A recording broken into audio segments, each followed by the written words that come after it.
Ladies and gentlemen, welcome to the show. Folks, today is going to be one very long, very special broadcast. I would anticipate today's live broadcast starting now is probably going to last 6.5, 7 hours perhaps, because tonight, ladies and gentlemen, we are going to be doing live breaking news coverage of not one, not two, not three, four, maybe five elections that are taking place all across the country. And frankly, some of these elections are incredibly consequential. Now, if you don't know who's up for election, where it's happening, why it's important, this is the place to be. You are tuning into the right show because, let me put it this way, the polls start closing initially about 2 hours from now. So we're not going to know any results for another 2 hours. But we are going to spend some of this time recapping and explaining all of this and making sense of everything. Okay, I've done a ton of research. It's going to be one hell of a show. It's going to be one very informative show. And we're going to be covering everything, all of the breaking news as it unfolds tonight. You are in the right place.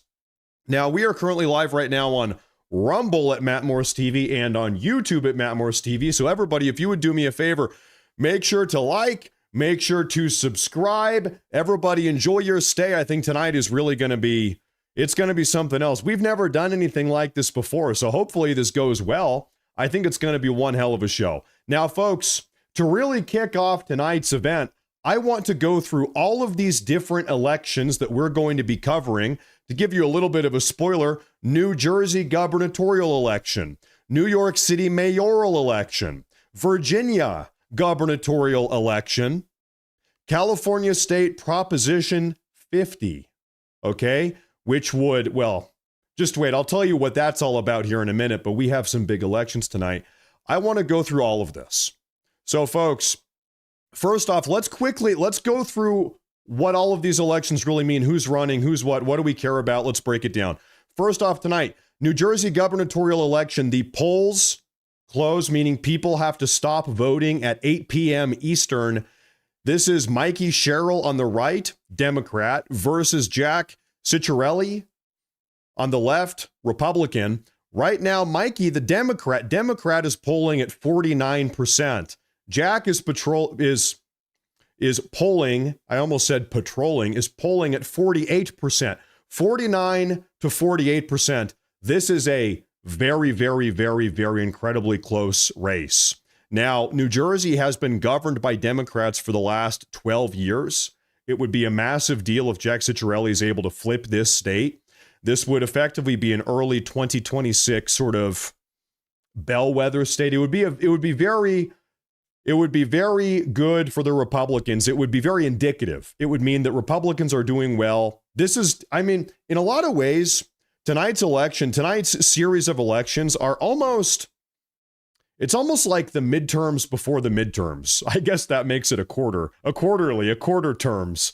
But anyway, tonight really is very consequential. Now, I want to show you something here, folks.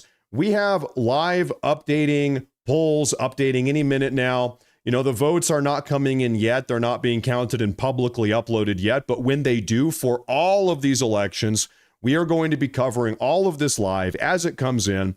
I want to show you something very curious about New Jersey specifically while we're talking about it. This is Polymarket, the election betting website. People are betting on these elections.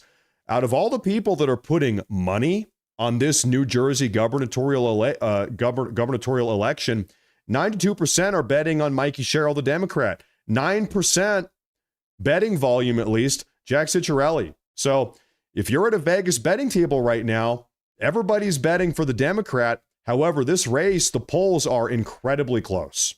Now we're going to move on and talk. I want to introduce everything that we're talking about tonight. So that's what we're talking about.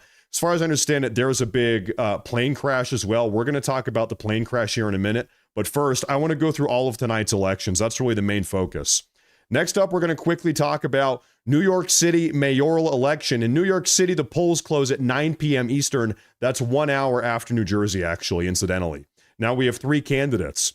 Zohran Mamdani, the communist, right in the middle. Andrew Cuomo, Democrat, on the left.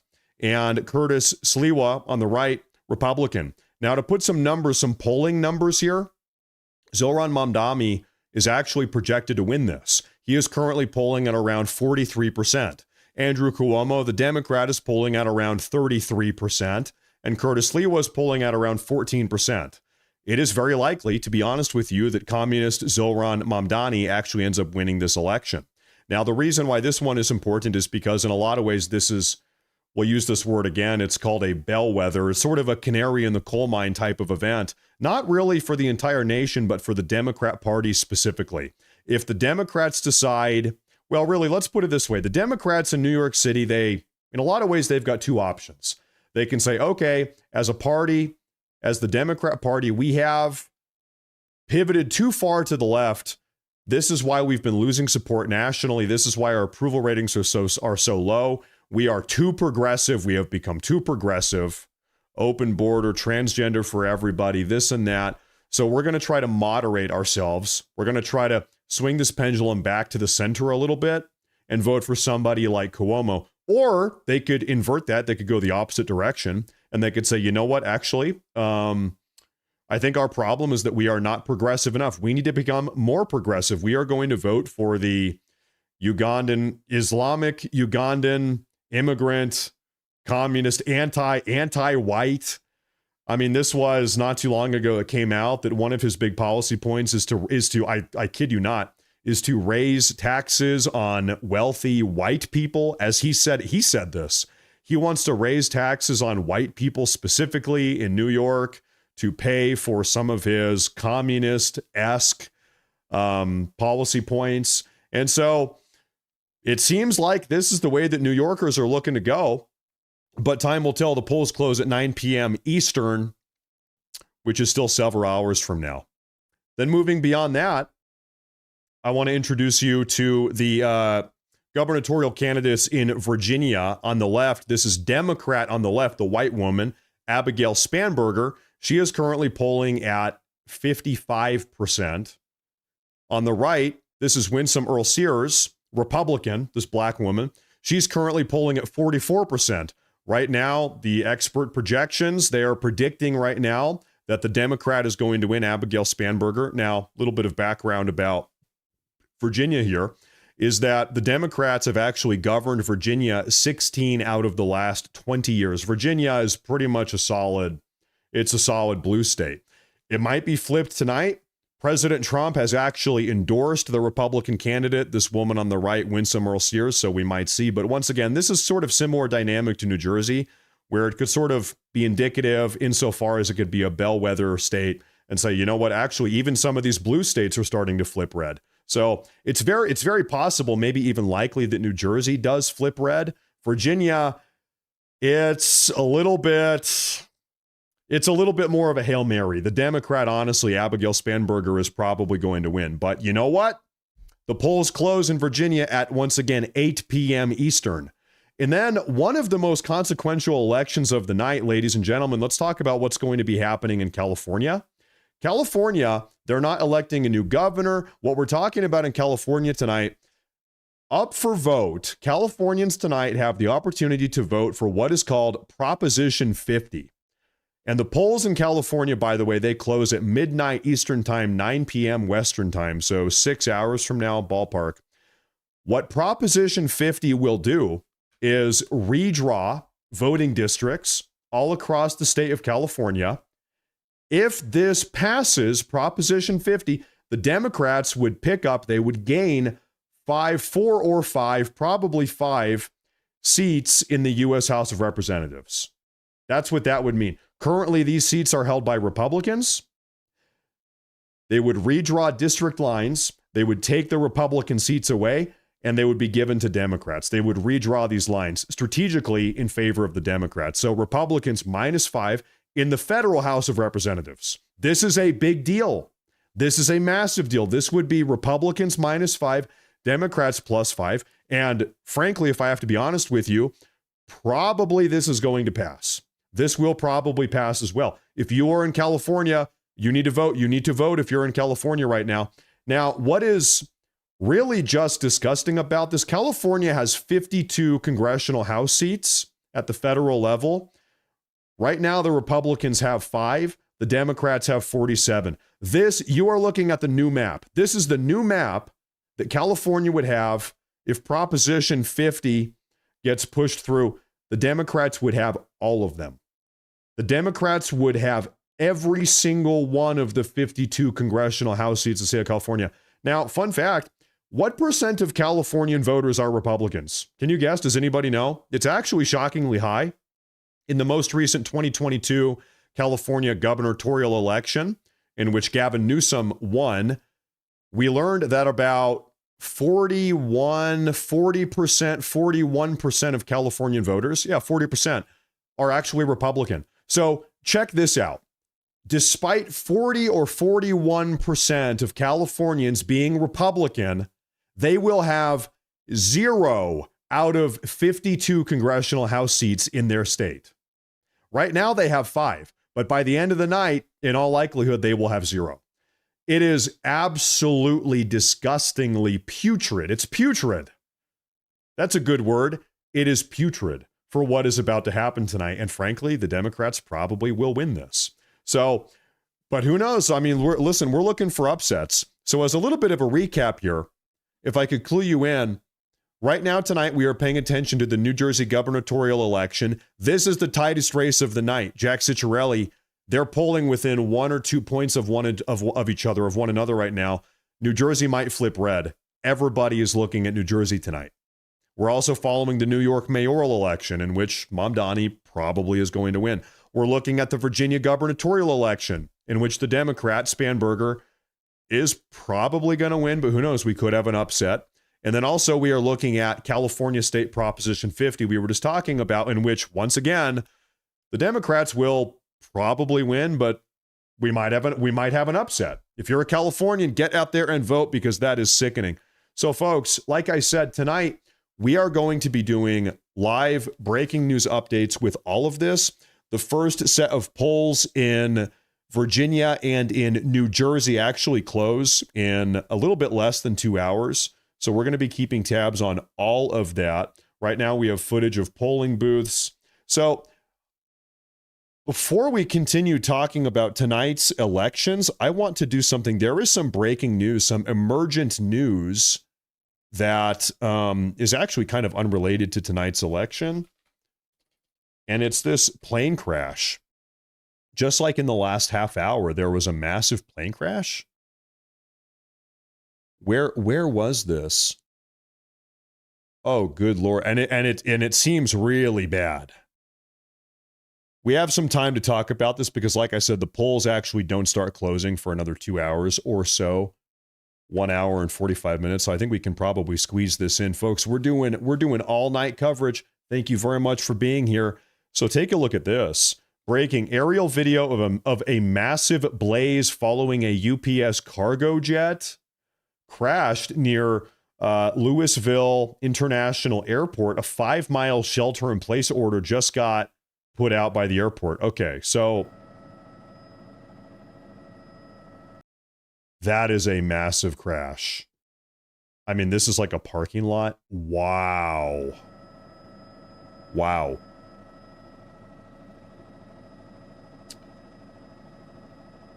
So they said this is a UPS cargo jet, and you know those are big jets, probably full of all types of stuff. And you can tell it like crashed and it skidded along the ground. Wow. That is something else. I am going to find more information about this real quick. Folks, I'm getting more footage right here and another angle as this is unfolding. It's literally happening right now. Impact footage. Oh my God! Corre para atrás, papi. ¿Viste? Te lo estoy diciendo. Dios mío. Wow. Ay, pinga. Ay, Dios mío. Oh my God, I hope. I want to say I hope that nobody got hurt, but it's like, yeah, people got hurt. Obviously, people got hurt in this. Good God, I don't even know. I don't even know what I hope. I don't even know what I hope. I don't even know. Oh my This God. is insane. Corre para atrás, papi. ¿Viste? Te lo estoy diciendo. Dios mío. This is terrible. Ay, pinga. Ay, Dios mío. Pero que pinga. Vamos a ver. Papi, cuidado. Espérate. Wow. Ay, Dios mío, señor. Pinga, van a hacer, cojones? Mira la cantidad de gente cogiendo candela, papi. And so, of course, you don't want to make something like this immediately political. This is a plane that has literally fallen out of the sky. We don't know why yet. Could this be some type of air traffic control dynamic here, where potentially because of the government shutdown, air traffic controllers are lacking or tired or stressed? They're not on their A game, to say the least, right now. Is this a result of the government shutdown? I don't know. Bro, get the fuck. Wow. Guys, this is the airplane taking off on the runway. The engine caught fire on the runway during takeoff. Bro, get the fuck away from here. Like, turn around. Wow. Bro, no, hold on. I think it's gonna crash, bro. Holy shit. Holy shit. Oh, no. Holy shit. Damn, they're dead. They are dead, bro. That is terrible. Play that one more time. Bro, get the fuck away from here. Like, turn around. So who knows what happened here? I don't know. Maybe it's poor maintenance. Maybe a bird flew into the engine. I don't know. But I mean, like, before this thing's back wheels were even off the ground, it was on fire. The engine had blown up. Excuse me. Like, turn around. This was in Kentucky just like 20 minutes ago. Bro, no, hold on. I think it's gonna crash, bro. Holy shit. Holy DEI maintenance shit. team. Holy shit. Damn, they're dead. That is something else. This is obviously terrible. I'm sorry, this is just happening right now. Of course, the main focus of tonight's broadcast is going to be covering all of this election news. But this just happened. As in moments ago.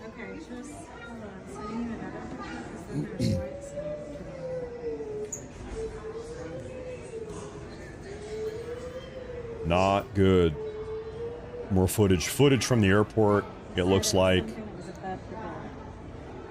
full of fuel. Yeah, full. I mean, if it just took off, yeah, this thing was totally fueled up. You're right about that. And that thing is smoking. That, I mean, hey, I have a better, more high-res image of the crash site. Good Lord. Can I, just to get a better view of this, can I brighten this real quick, folks? Hold up. Stand by. I'm going to brighten this up a little bit. There we go. That probably helps a little bit. So, yeah, that actually did help a lot. So, this thing crashed into, looks like a scrapyard. Looks like an automobile scrapyard. They had a semi-truck parking lot. It blew through the semi-trucks. It blew through some sort of like industrial park. This looks like some industrial park building or warehousing. You've got a fire team on the ground already immediately. This is like a construction site. They've got some like, construction equipment, maybe working with the scrapyard. But anyway, oh God, I just hope, obviously some people have lost their lives. I just hope not too many people. Goodness. They've got a fire crew. You can tell here's a fire squad trying to blast water on this, doing what they can. That is insane. We have another video, I believe, from a different angle, perhaps. Yeah. Aerial footage. Wow. It's a Ford plant? Okay.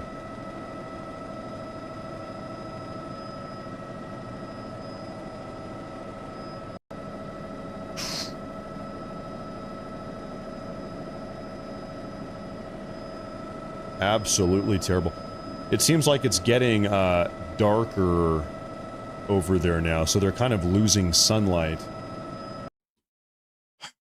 UPS cargo plane crashed shortly after takeoff from Louisville Muhammad Ali International Airport.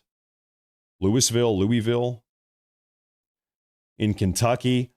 According to the preliminary reports, a shelter-in-place order has been issued within a 5-mile radius. That's a big radius. By the way, 5-mile radius, that's a lot of land that they're... Oh, and you know what? We actually have quickly here, I can show you that we have the exact trajectory here. So the plane taxied out here, and then we saw it going south, and it just barely took off, like the frontville, the front tires just barely lifted off, didn't get airborne, the engine blew up, and then it crashed into this industrial area, whatever you want to call it. This is exactly what you hate to see. And real quick, I'm gonna show you folks this footage again. This right here, back to back. So this is the failed liftoff. Right as the plane is trying to lift off the runway, the engine blows up. Bro, get the fuck away from here, like turn around. Bro, no, hold on. I think it's gonna crash, bro. Holy shit. Holy shit. Very bad. That is very bad. Holy shit. Damn, they're dead. They are dead, bro. One more time. That is very bad.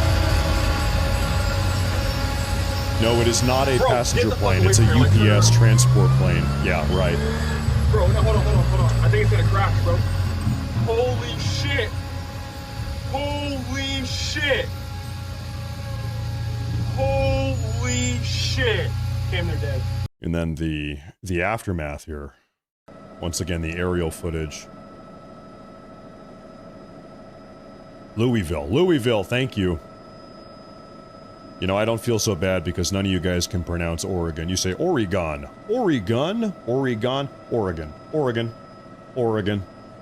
I don't feel so bad. Oregon. Oregon. Now, anyway, I mean, that's just terrible. What else can you say? Absolutely catastrophic. You hate to see that. Now, folks, like I was saying a moment ago, let's kind of wrap up the plane crash coverage. Let's kind of segue back over here talking about tonight's elections, okay? Folks, if you're tuning in, we are going to be covering tonight's elections all night. This will probably end up being a 6 or 7 hour long broadcast. We're going to be here all night. And the reason why is because let's kind of run through the stuff we're talking about tonight. The New Jersey gubernatorial election between Mikey Sherrill and Jack Ciattarelli. The polls close at 8 p.m. Eastern, which is about 90 minutes from now. So we're going to start having some data coming in for New Jersey. We're going to know here in about 90 minutes, maybe less. They might start uploading some of this data earlier than before the polls close. This will be the closest election of the night, the closest race of the night. There's been a massive push. I'm sure all of you have seen it to try to get Jack Ciattarelli elected. Now, the Democrats have been governing New Jersey for the last 12 years. So if we are able to flip New Jersey for the first time back to the red for the first time in 12 years, that will be a big deal. And it's going to be a really big, I think we can call it a bellwether. You know, we've got midterms about 12 months from now. We're going to start, actually midterm season is really just starting very soon. People are going to start campaigning and getting ready for that in the next couple months. And so this will bode very well for America First, for MAGA, for Donald Trump, for the Republicans. If Jack Ciattarelli wins this election, it's very close here. Recent polling data from 2 days ago has Mikey Sherrill, the Democrat, this woman here, she's currently polling at around 49%. Jack Ciattarelli is polling at 48%. They are within a 1 or 2 point margin from one another. This race, it is almost dead heat, 50-50. Could go either way. So this is really going to be the most controversial or the tightest race of the night, New Jersey.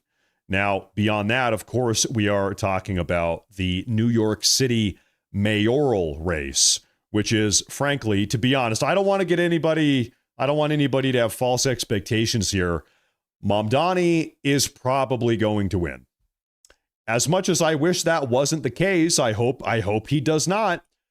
Mamdani is probably going to win. Now, if you're in New York, if you are living in New York, go vote. Everybody go vote. Of course, the polls close in New York City at 9 p.m. Eastern, which is 1 hour after the polls close in New Jersey.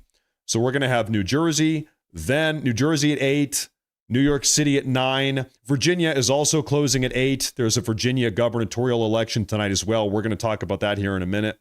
Now, I want to give you the most up-to-date polling data I can for these three individuals here. Zohran Mamdani is polling at 43%, about 43. Andrew Cuomo is polling at around 33%. And Curtis Sliwa, the Republican, is polling at around 14%. 14. So what can I say? So what can I say? Things are not exactly looking good. We will by the end of the night here, and man, Lord, I hope I'm wrong. We will probably have a Ugandan, Muslim, communist, anti-white mayor in New York City.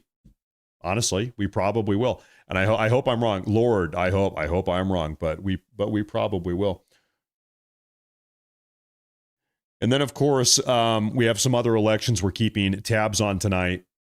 We're looking at the Virginia gubernatorial election, which is between Abigail Spanberger, the Democrat, Winsome Earl Sears, the Republican.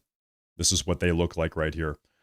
This is a little bit less tight of a race. Abigail Spanberger, the Democrat, the woman on the left here wearing the green shirt, she's polling at about 55%.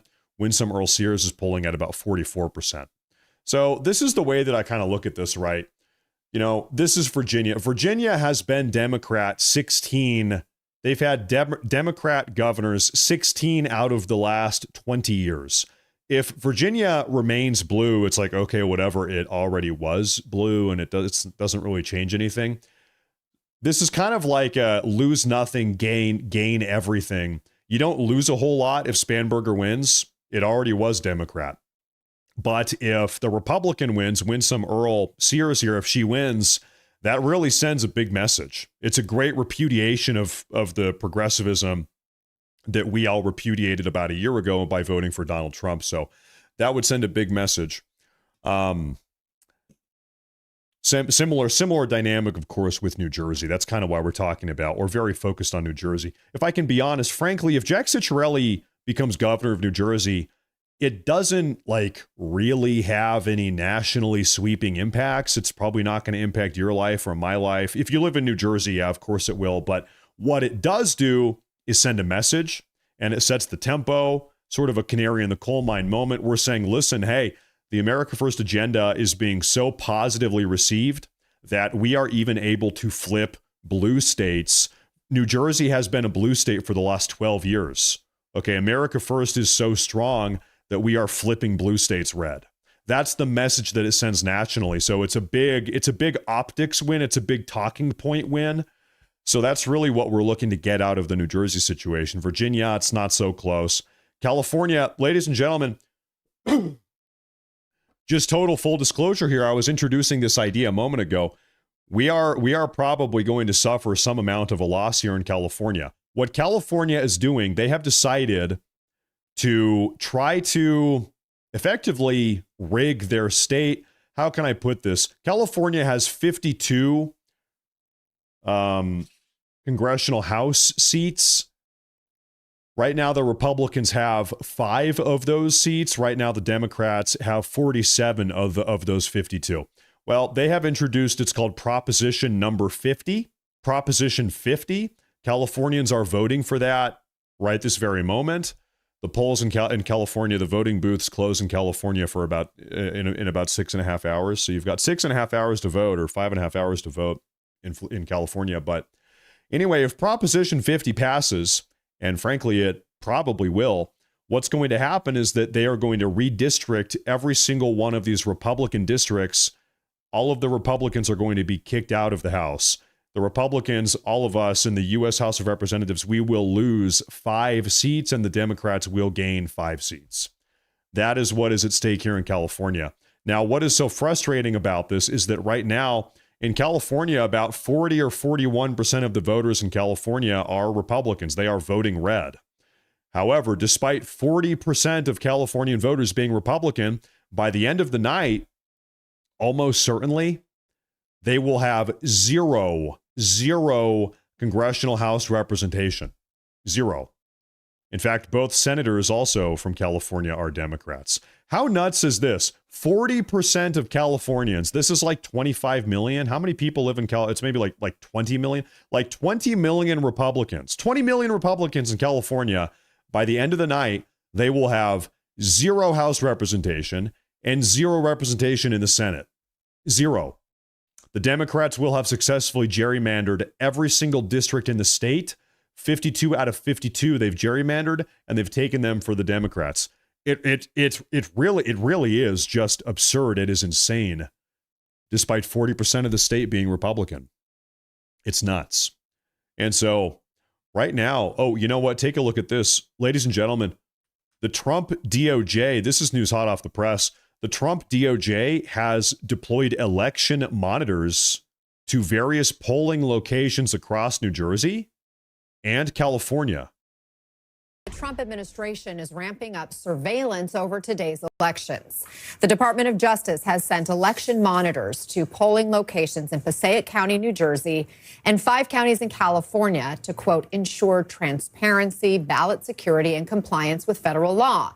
Now, the local Republican parties in these specific counties all specifically requested election monitors for their polling locations. And it's a move that's put Democrats on edge over concerns that this could undermine or raise doubts about the election process.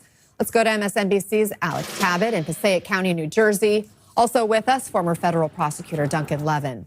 Alex, lay out what's happening there where you are in New Jersey and the role these election monitors are actually playing. Well, Anna, as you noted, the Department of Justice has sent election monitors to polling sites here in Passaic County at the behest of the New Jersey GOP. The NJGOP cites a rare incident of potential voter fraud from 2020 during a city council race here as the rationale for why they want these election monitors here keeping tabs at these polling sites. Now, my colleague Caitlin Proto and I, we've been to at least 4 different polling locations here in the county. So far, only 2 of them tell us that they've been visited by these election monitors. And they say these election monitors have been popping in, keeping tabs from afar, and popping out, not necessarily lingering. Now, I talked to one local Democratic voter who says that while the New Jersey GOP might claim they're sending these monitors to ensure election integrity, he's a little bit skeptical of those motivations. I want you to take a listen.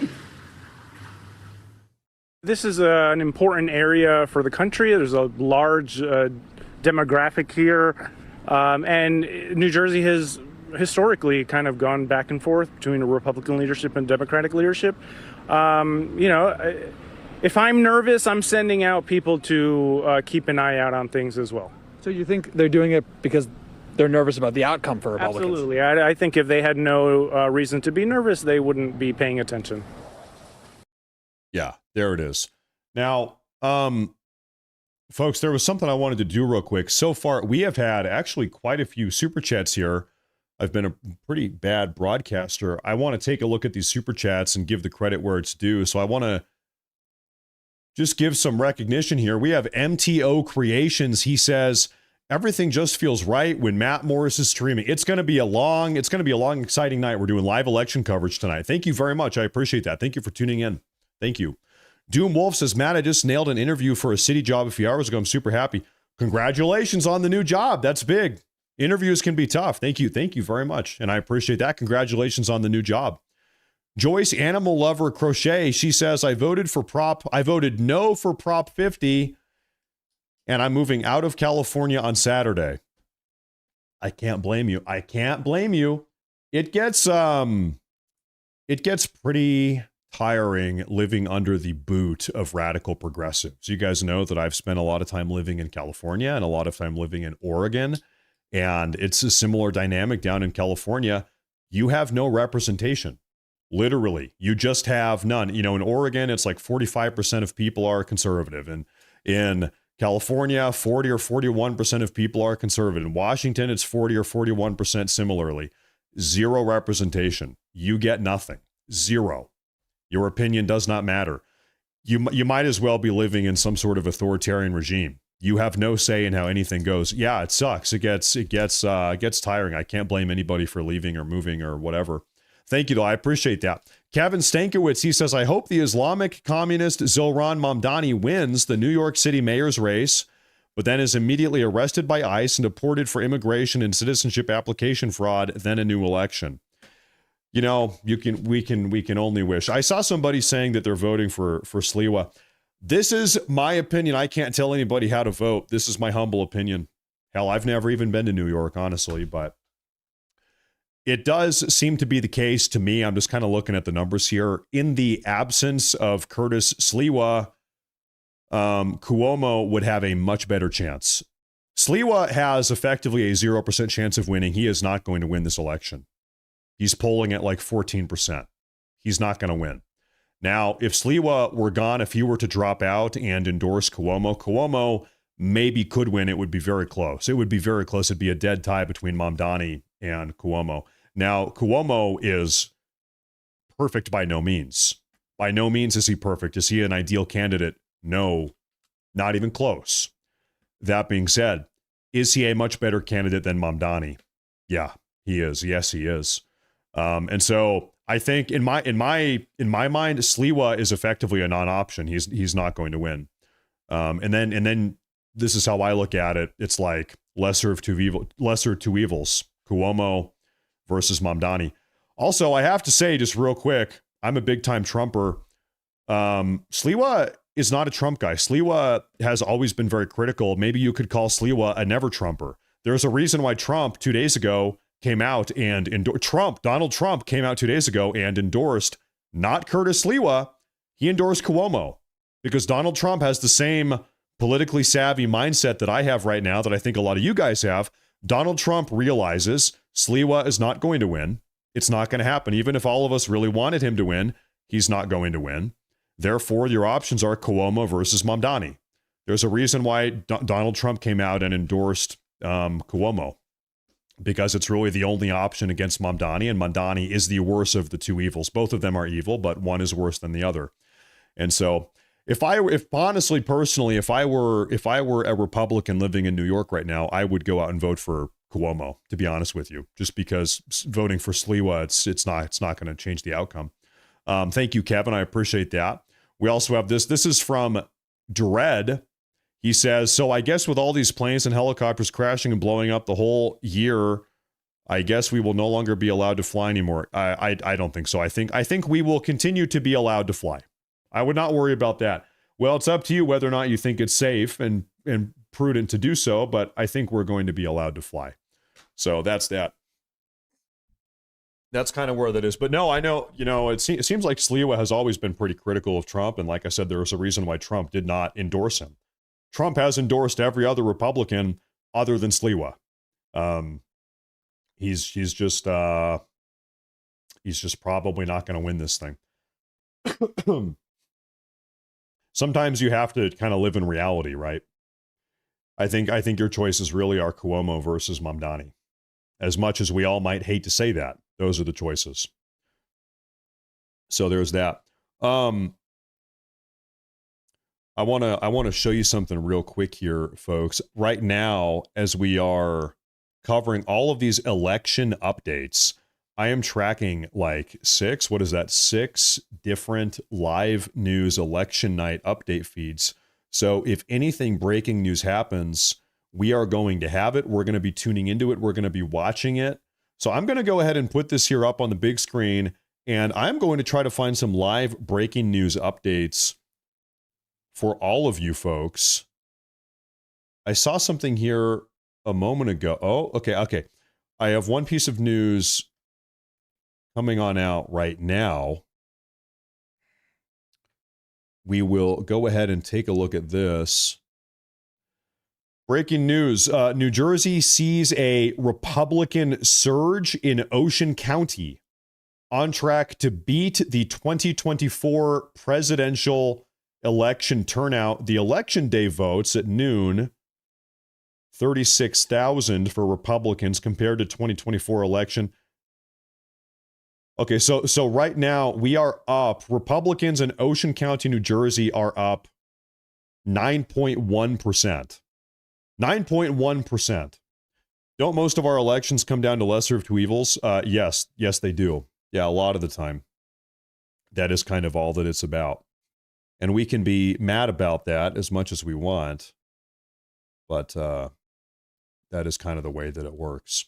You know, I guess a little bit of an American history lesson. A long time ago, we actually used to have multiple political parties. If you guys can bear with me, I'm going to get a little bit artistic. Not autistic, artistic. You know, a long time ago, if you rewind through American history, we had a plurality. It wasn't always a two-party system. It has since devolved into a two-party system, but if you rewind, you might have had a political party here, pretty sizable party, a political party here, a political party here, and a political party here, and a political party here, kind of in the middle. And what has happened is that, you know, political coalitions have formed. These guys over here, political party 1 and political party 2, they got tired of losing. They said, man, we can't beat political party 3. All we do is lose and we lose and we lose. Wait a minute. What if political party 2 and political party 1, what if we teamed up and joined forces? We put our differences aside. Yeah, we're not totally congruent. We're not one-to-one on the same page, but at least joining up and beating political party 3, that would be better for us. And they did that. And then they made one bigger party. And then they started beating political party number 3. And then political party number 3 said, wait a minute, we're losing now. And political party number 4, you guys have never won an election ever. You guys have lost everything always. So, hey, political party 4, what do you say? You join political party 3. We put our differences aside. Okay. We put our differences aside. We make one slightly larger political party. And now we are competitive with this party over here.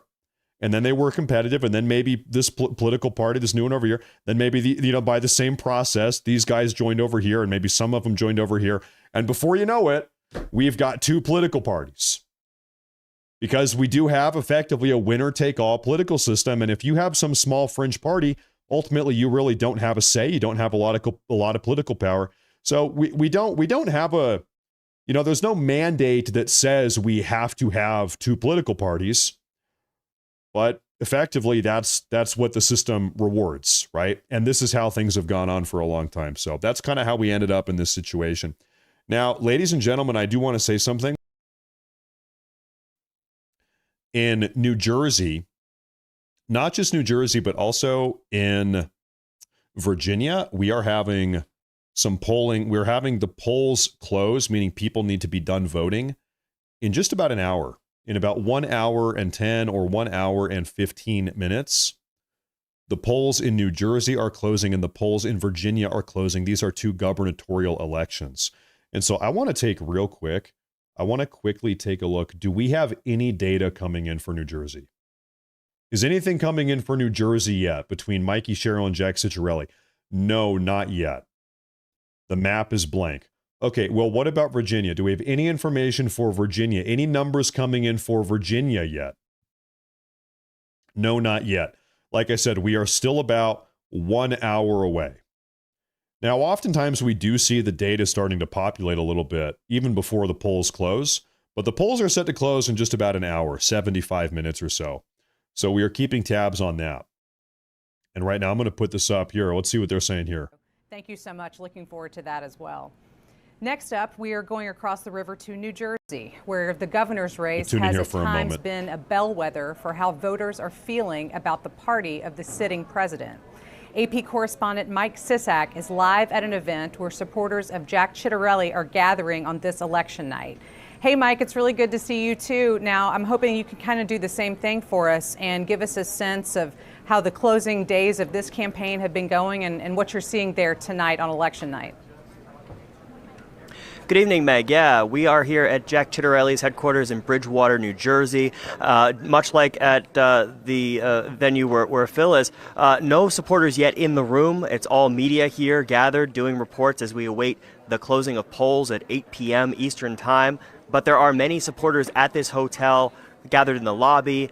A festive mood as the last votes are cast. Jack Ciattarelli is the Republican candidate. He's facing off with Mikey Sherrill. This is an open election. Phil Murphy, the incumbent governor, is term limited. He's serving out the remainder of his second term and is not allowed to run again. Okay, ladies and gentlemen, already some shenanigans taking place potentially tonight just in Chester County, Pennsylvania.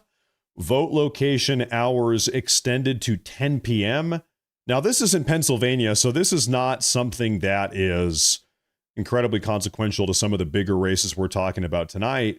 But in Pennsylvania, they accidentally kicked 75,000 voters off of the printed voter rolls, and they ran out of provisional ballots. So they kicked people off. People tried to go in and use provisional ballots. They said, well, we don't have any provisional ballots. And so now they're getting more provisional ballots, and they are extending the voting time by 1 or 2 hours later on into the evening. Now, this is in Pennsylvania. So this is not one of the big, massive races that we're really covering tonight. But still, you see shenanigans like this every single time. I always think of, what was it, Maricopa County, where they had pipes burst. Remember the bursting pipes? When that happened, I think that might have been 2016 or maybe 2020 when that happened. It's hard to keep it all straight. It's weird. There's always something strange going on. Every single time, there's always something weird going on. Rigged. You got to make it too big to rig. Yeah, by the way, it does maybe seem like the voting booths are closing in Virginia at 7 instead of 8. I thought it was 8. I'm going to figure this out. To freeze funding for the tunnel linking New Jersey and New York City, the Amtrak rail tunnel. So polls close at 8 o'clock in New Jersey, and we will be watching the votes here from Jack Ciattarelli's headquarters in Bridgewater. Thank you so much, Mike. We will keep an eye on that and be back to you to get more information tonight, as well as keep our eyes peeled for those poll closings coming up, like you mentioned. The AP has played an important role in U.S. elections for nearly 180 years. With that in mind, 7 p.m. Virginia. I need to update that. Okay, I got a confirmation. This is where our decision desk is going to be making the calls that declare winners in tonight's elections. And in just a few moments, we'll be bringing you rare live access to that newsroom, where we'll learn more about what goes into these decisions from Saagar's conversation with Washington Bureau Chief Anna Johnson. After the break. See you in a moment. So, ladies and gentlemen, real quick, polls are closing at 7 p.m. in Virginia. Polls are closing at 8 p.m. in New Jersey, 9 p.m. New York City, midnight p.m. Eastern time, midnight in the state of California. So it's like every hour we have something new crazy going on. But in Virginia, the polls close, ladies and gentlemen, in 10 minutes is what that means. I need to update my personal notes here. There we go. Okay. So things are within the next 10 minutes going to be happening soon, like any minute now. I want to pull up our Virginia information here. Okay, so nothing has been publicly released in the state of Virginia yet between Abigail Spanberger and Republican Winsome Earl-Sears. Now, ladies and gentlemen, Democrat candidate on the left, her name is Spanberger. Earl-Sears on the right, Republican, the African-American woman. Now, I do need to let you know, polling as of about 3 days ago, this is pre-polling, so no, take that for what it is, but as of 3 days ago, Abigail Spanberger was polling at 55%, the Democrat 55%, Republican Winsome Earl-Sears at 44%. So there is an 11-point gap here, but we have seen upsets. You never know. You never know. We have seen upsets. Early polling does suggest that Spanberger, the Democrat, is going to win this, though. Now, I want to take a look at these super chats over here on YouTube. I see this is from C. Downing 149. He says, Hanging Chads. Look it up. Hanging Chads. I'm not sure about that. I'll look that up here pretty soon, though. Thank you very much. I appreciate that. Thank you very much. And thank you for tuning in. Thank you. Thank you, everybody, for being here tonight. Tactical Charlie, he says, New Jersey is more important than New York at this time, as it is a closer race. New York will elect Mamdani no matter what and then cry about it later, but Mamdani winning is a big win for MAGA, as New York will go red in 2026. I'm going to be honest here. I don't reserve the optimism. There's some of this. It actually is almost sort of akin to accelerationism, if you guys know what that is. The mindset is, well, let's just allow the radical progressives, the communists, the far left freaks to have their way with the country, or have their way with California, or have their way with New York. They're going to ruin everything. And then people will snap to their senses. Once things get bad enough, if we let the radical Islamic, Muslim, Ugandan communist, just let him destroy the city, and then everybody's going to realize, whoa, this is terrible, whoa, and they're all going to snap out of it. They're all going to start voting Republican. That doesn't happen. It doesn't happen. Things just get worse. These people, you need to understand. In fact, can I show you something here? I want to show you something here. Okay, 2025 New York City mayoral poll. Among foreign-born New Yorkers, 62% of them are voting for Mamdani. Foreign-born New Yorkers, only 24% of them are voting for Cuomo and Sliwa. Do you guys understand why the Democrat policy is to open up the border and flood the country with tens of millions of illegal aliens? It's because they vote for progressives. Okay? When I'm saying that the Democrats, their goal is to replace you, either kill you or replace you and make you pay for the entire process, there's a saying that I love to use. It's called demographics are destiny. Listen, these radical progressives, their goal is to import the third world into this country. You can't, I'm going to be a little bit rude here. We are not going to make constitutional conservatives out of a bunch of 85 IQ immigrants that come from the third world. It is never going to happen. It's not going to happen. It doesn't matter how bad things get in California. It doesn't matter how bad things get in New York City. These people are idiots. They should not be here in the country. Things will just continue to get worse and worse and worse. America will become a modern day Brazil. America will become a third world hellscape. We will have, instead of neighborhoods and beautiful suburbs, we will have favelas and gang violence. That's what we will have across this entire country, because these people are bringing these values into the country with them. This is what is happening all across. I mean, look at Dearborn, Michigan. Look all across the United Kingdom. Look in Germany. Look in Malmo in Sweden, right outside Stockholm. Look at Frankfurt. Okay? These people are not assimilating. When things get bad, they don't just snap out of their third world mindset and say, oh, whoa, yeah, wow, maybe I'm going to vote for an America First candidate. No, things just get worse. Things just get bad. There is no like accelerationism with these people. You cannot remediate these people. All you can do is keep them out of the country. The only hope you have is to keep these people out of the nation, out of the country, shut down the border and deport them. But you will notice, listen, we need to understand here, if Mamdani ends up winning the election tonight, and he probably will, frankly, he probably will, the only reason why he will is because the border was open for 4 years during the Joe Biden presidency, and we had 25 million illegal aliens flood into the country. Joe Biden opened up the border. 25 million illegal aliens came in the country. They should not be here, but they are nonetheless. And now they are voting en masse for people like Mamdani. And this is what happens. And now things will just continue to get worse and worse and worse. There's no reaching out to these third world immigrants and saying, hey guys, hey third world immigrants, have you heard about the U.S. Constitution? It's pretty nifty. It's pretty great. They would wipe their ass with the Constitution. They don't care about it. They do not care about it. Okay? What's going to happen is they are going to turn this country into a third world favela hellscape, just like Brazil, or just like whatever country they came from, just like Somalia. That's what's going to happen. It's not going to happen. I'm sorry. So if anybody here is saying, you know what, I hope Mamdani wins. I hope Mamdani wins.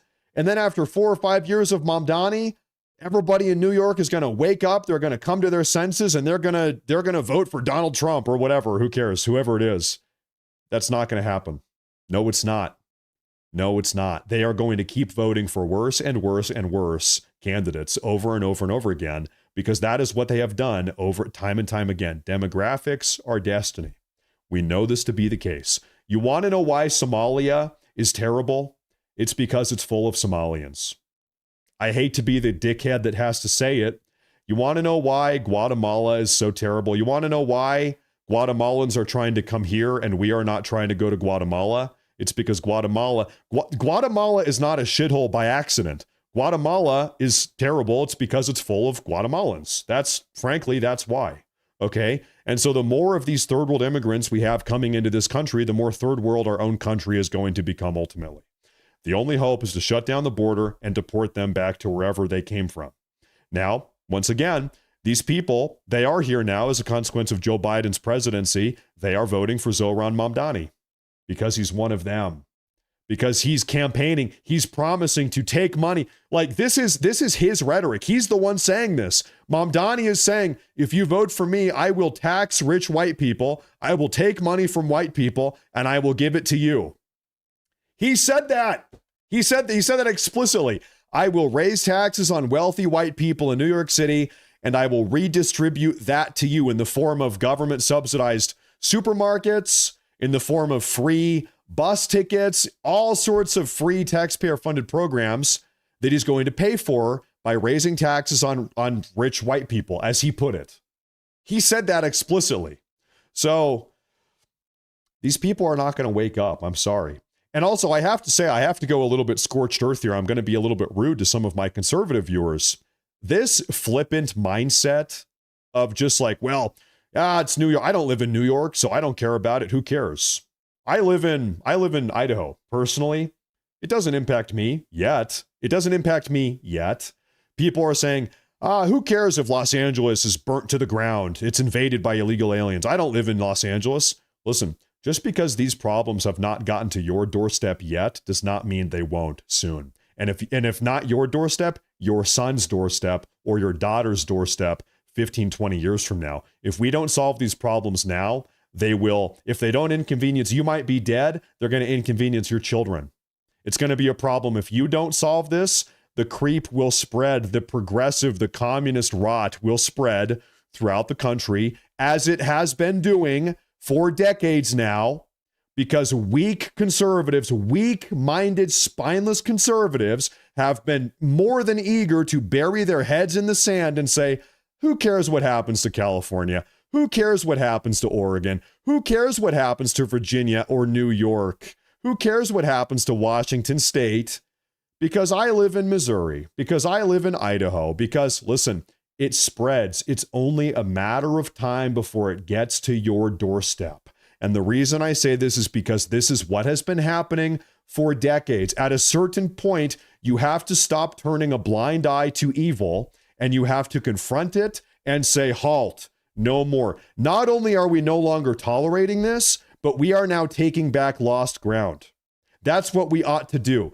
We are at a point with this country where we should not only surrender New York, the financial capital of the world, by the way, the most iconic city in the fucking world, by the way. We should no longer be willing to surrender California, the most beautiful state in the nation, by the way. We need to take it back. We need to go on the offense. We need to take these beautiful cities, these iconic American heritage sites, and take it back, is what we should be doing. This brand of conservatism where what the fuck are you conserving? I'm sorry, I'm getting heated. I'm sorry, I'm getting mad. I'm sorry. What are you conserving? Have you ever stopped to think, what are you conserving? Are you really conserving anything by saying, yeah, I hope the communist gets in control of New York. I hope the communists are running New York. I hope California, is invaded by, like, what are you conserving? What type of conservative are you? What are you talking about? I want to conserve all of this country. I want to conserve California. We're taking it back. I want to take back Oregon. I want to take back Washington, New York. We're coming for you next. Okay? People say Texas is a purple state. over my dead body. Texas is a red state, and it always has been, and it always will be. Let's make sure of that. We want to take back Virginia, all of it. This brand of, pardon my language, conservative pussies, where they're just like, oh, well, who cares? Let them have it. It'll teach them a lesson. These people are moronic. They don't learn lessons. You're going to teach a lesson to a bunch of Somalian people that have invaded our country illegally with 75 IQ. Your strategy is to hope that 75 IQ Somalian immigrants learn a lesson. They don't learn lessons. That's why Somalia is a shithole. That's why they're invading our country now, because they are incapable of learning lessons. You're going to try to have them learn lessons? Good luck. The country will burn down before that ever happens. Sorry.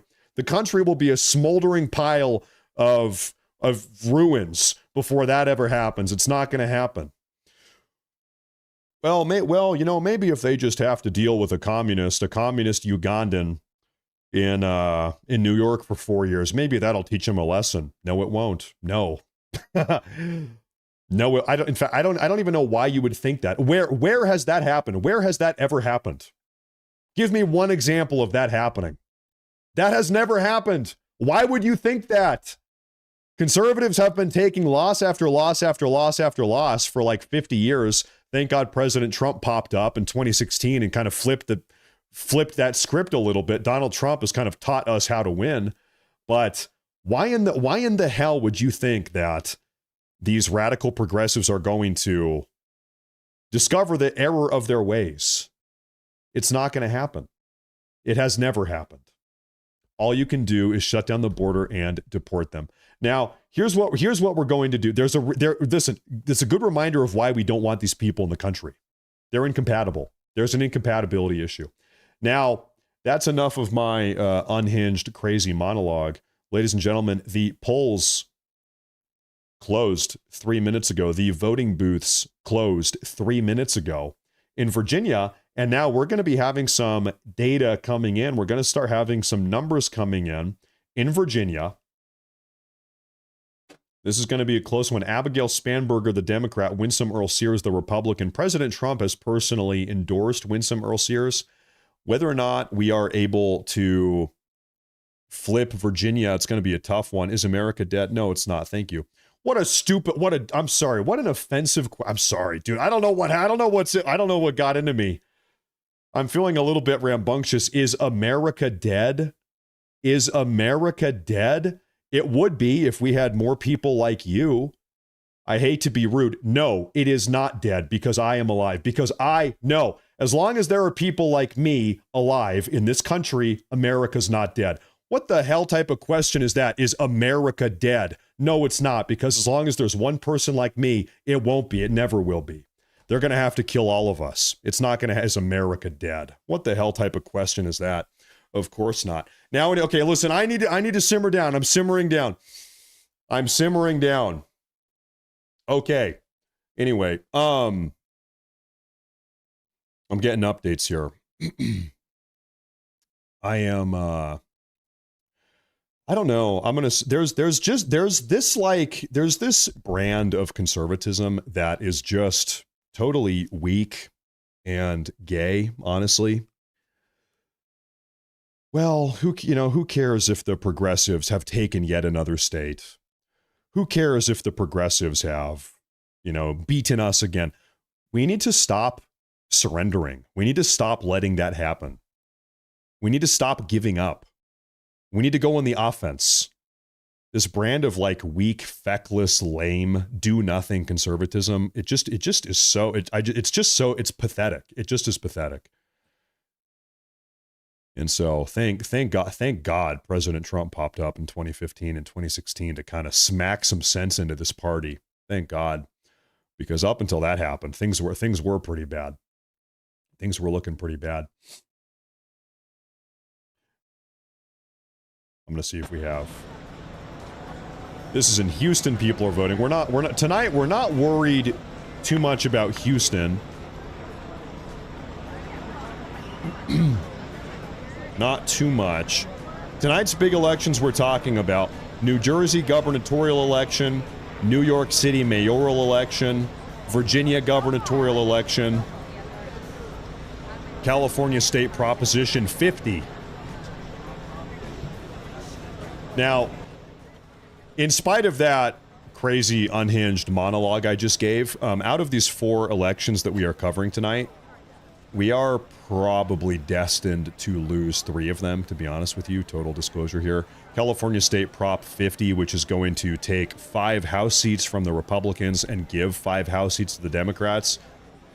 That's bad, and that probably will pass. That probably will happen in California, to be honest with you.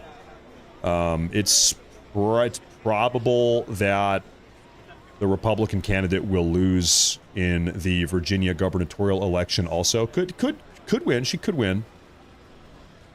Early polling indicates about an 11 point margin.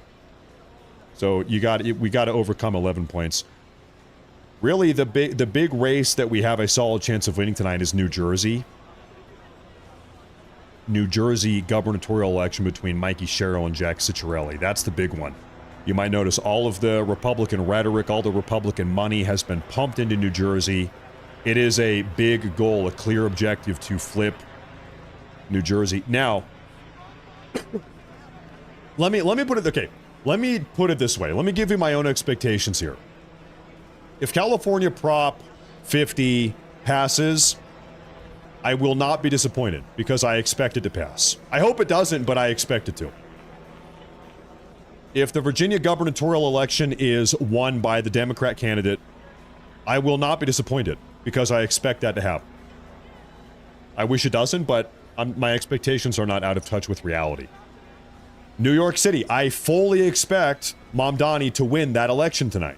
Of course, I don't want him to, but I'm not divorced from reality. I think he probably will. So if he does, I'm not going to be heartbroken. Really, the only expectation I have tonight is that Ciattarelli wins. I want Ciattarelli to win. He has a chance to win. He can win. It's very close. Right now, Ciattarelli and Mikey Sherrill, Democrat candidate, they are within 1 or 2% of each other right now. We do want to win the gubernatorial election in New Jersey. So right now, we are hoping for New Jersey. Everything else, probably going to lose, to be honest. Maybe we have some crazy upset, but, you know, we're going to pray. New Jersey, really, we're banking on New Jersey right now. I will be disappointed if we lose New Jersey. I will be. So we got to see. I've been talking about New Jersey. I've done everything I can do. You know, I don't know how much of an impact I have on anything, but I've talked about New Jersey. I don't know. Hey, go vote. If you live in New Jersey, go vote. You know who to vote for. You know who to vote for. Now, Raya, thank you, Raya. Good evening, by the way. Thank you for tuning in. Thank you for tolerating my crazy tangent. She says, hey, Matt, glad you're feeling better. I'm feeling good. You're on a roll. Keep going. Awesome. Best channel, chat, and Patriots in the chat. God bless. You know what? Let's give some credit to the people in the audience. That's true. We are live on Rumble right now. We are live on YouTube right now. I don't know. We have almost 10,000 people tuning in right now between the two. Thank you all very much for being here. I appreciate it. Ladies and gentlemen, this is going to be, I don't know, probably a 5 or 6 hour long broadcast tonight. So, this is the place to be. All of the news, all the information as it's coming out. This is where it's happened. And thank you all very much for tuning in. I appreciate it. Raya, thank you for the super chat. Thank you very much. Thank you very much. I appreciate that a lot. I'm going to tab over here to, can I show you something here? This is Polymarket, the betting website. People are placing bets on who they think is going to win tonight's gubernatorial election. Abigail Spanberger, the Democrat, or Winsome Earl-Sears, a Republican. The betting money, this actually is insane to say. 100% of the betting money is on Abigail Spanberger. You know what that means? If you place a $1 bet on Winsome Earl-Sears and she wins, you will make $100 100 times. Isn't that how it works? I think so. I'm not a gambler, but I think it's how it works.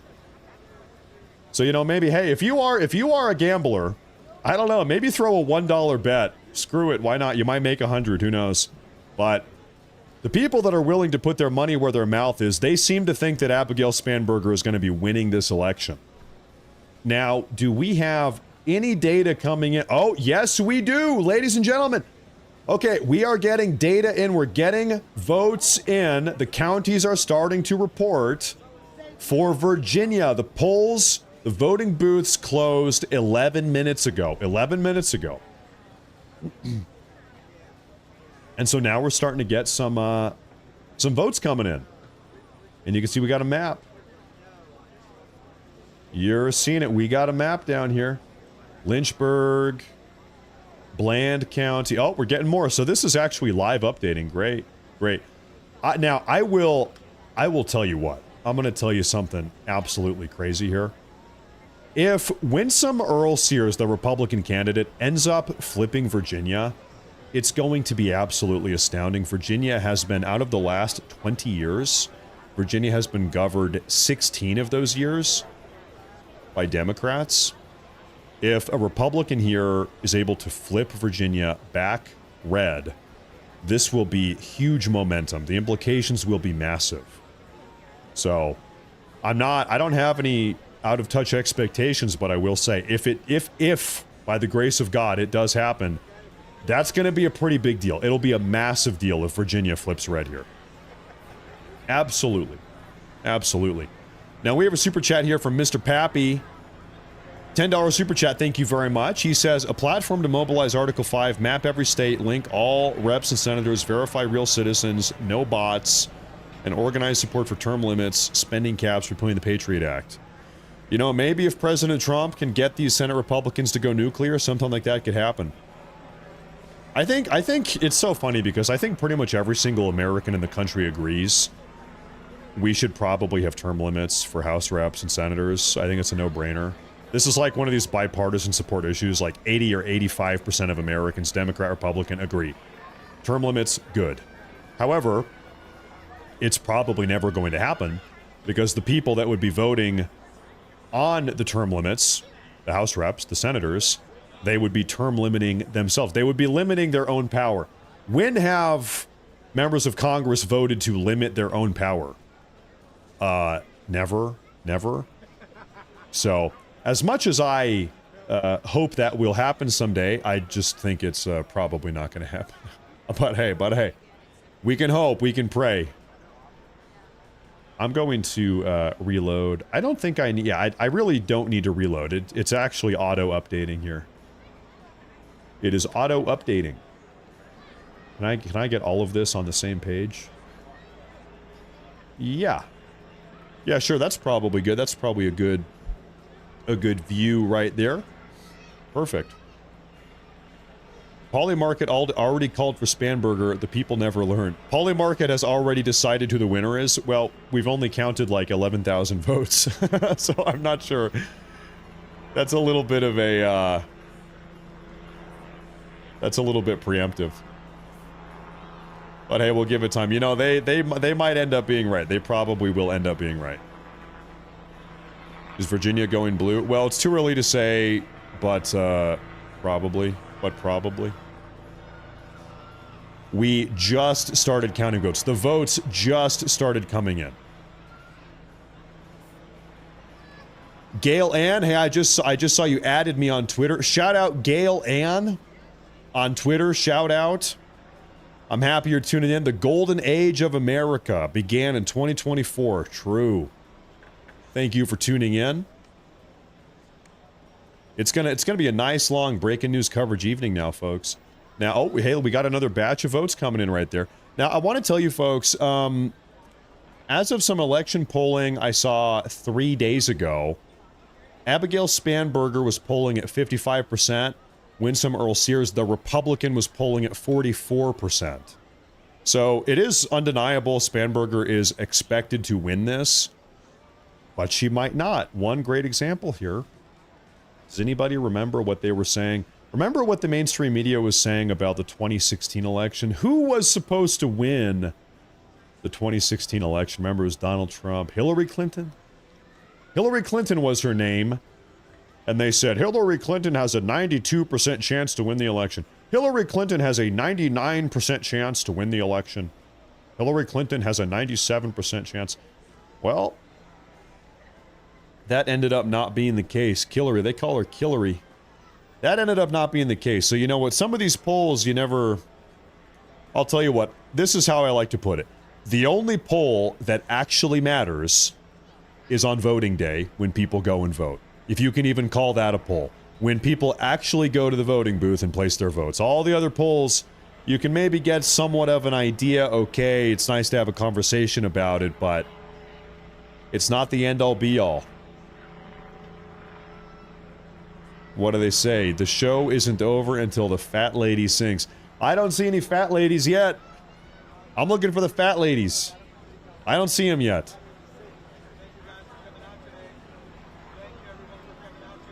What a... Hold up. Wait a minute, folks. Speaking of this Virginia election...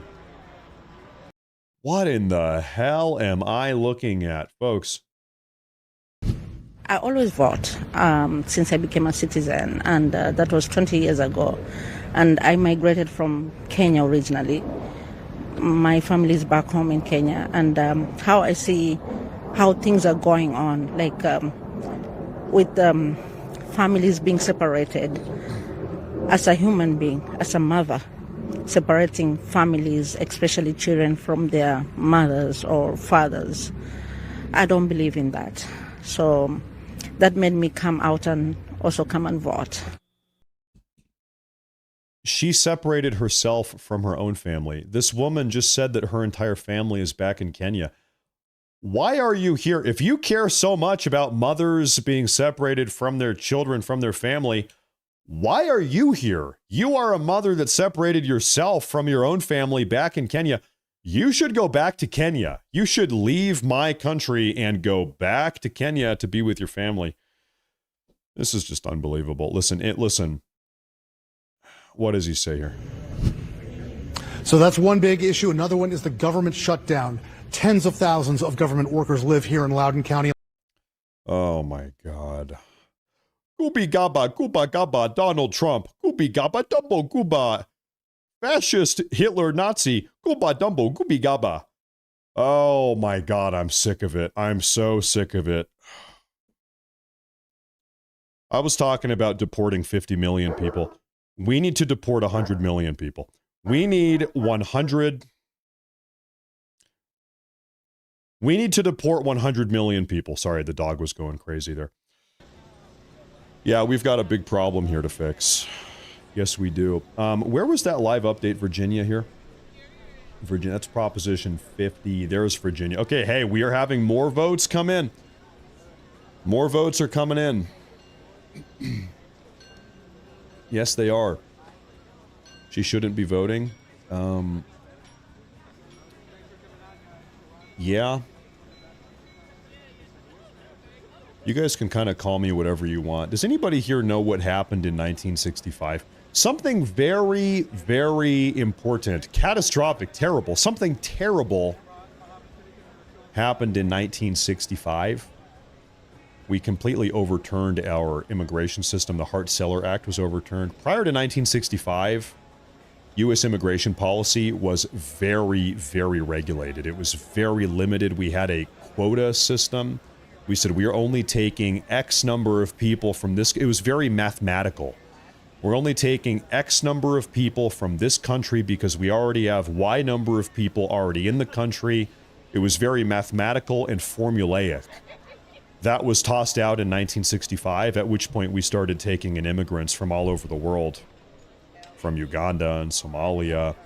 But prior to that, in 1965, we had, I mean, this country was 89, 90% ethnically European. When people say that America was built by immigrants or was populated by immigrants, it's like, yeah, kind of, but all of them were from Europe. Kind of, but all the immigrants were from Europe. When we say that diversity or immigration made this country great, it was like the diversity of German immigrants and Swedish immigrants and British immigrants and, you know, Dutch immigrants. It wasn't really the diversity of Somalian immigrants and Kenyan immigrants and Guatemalan immigrants. It was a different type of immigration that was going on. And this is just like literally how it was up until 1965. You can go read the immigration legislation. Go read it. This is literally how it was. The country was kind of diverse in a little bit of a different way back then. So I am a, when it comes to immigration policy, I am more of a pre-1965 immigration policy type of guy. I don't know if you agree with that. That's kind of how I wish things were still operating these days. The good old days, the good old days. Yeah. Now,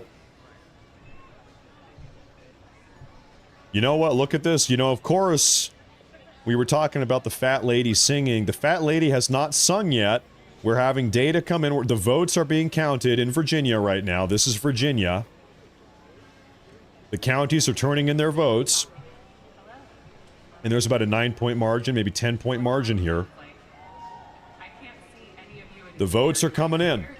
Now, I will tell you what, though. Only 2.1% of the expected votes have come in so far. Only 2.1. So, things obviously are going to be changing drastically as we get more votes. But that number right there, 2.1 of the expected votes.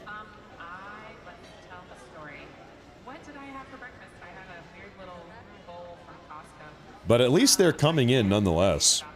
At least. You think they're cheating? You know, it wouldn't surprise me. I don't have any proof of that right now, but I think a lot of us have been around long enough. It wouldn't exactly surprise me. Let's put it that way. Let's put it that way.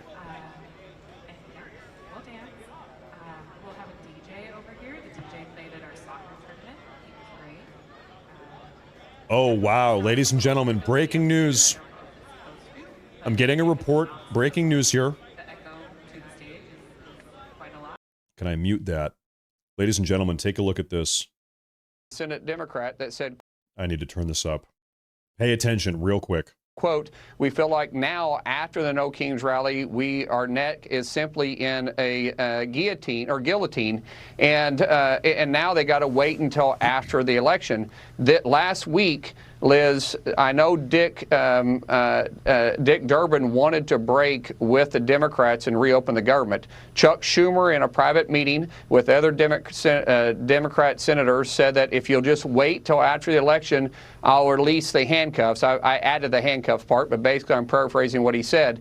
The reason why is because they're afraid their base wouldn't show up today in Virginia, New Jersey, and in New York. So it's been about politics. It's never been about policy. It's been about holding the American people as leverage points, regardless of the damage they cause to the livelihood of these individuals.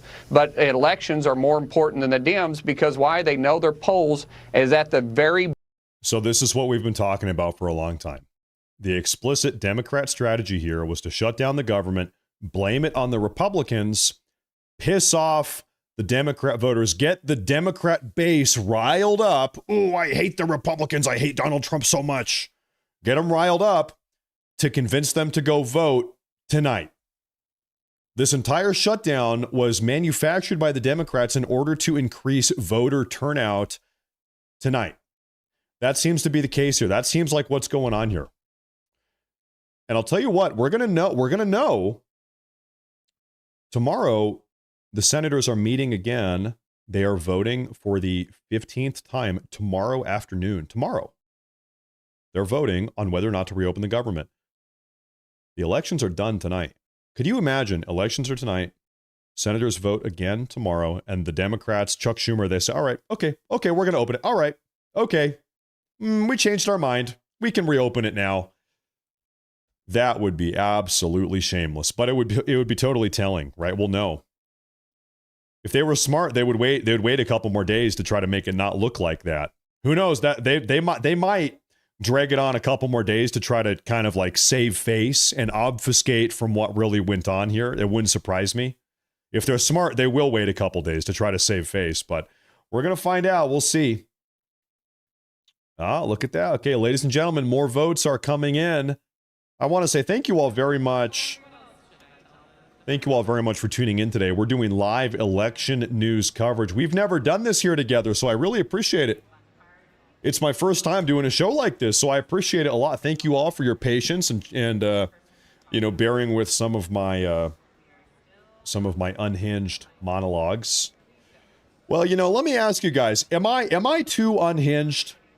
Sometimes I go off, I start sharing my mind a little bit too much, maybe. Maybe I am a little bit too crazy. Maybe I do need to simmer it down. I don't know. Or maybe you love it. Maybe you all love it. I don't know. I need to conduct some... I need to have a little poll of my own here. Do you like it or do you hate it?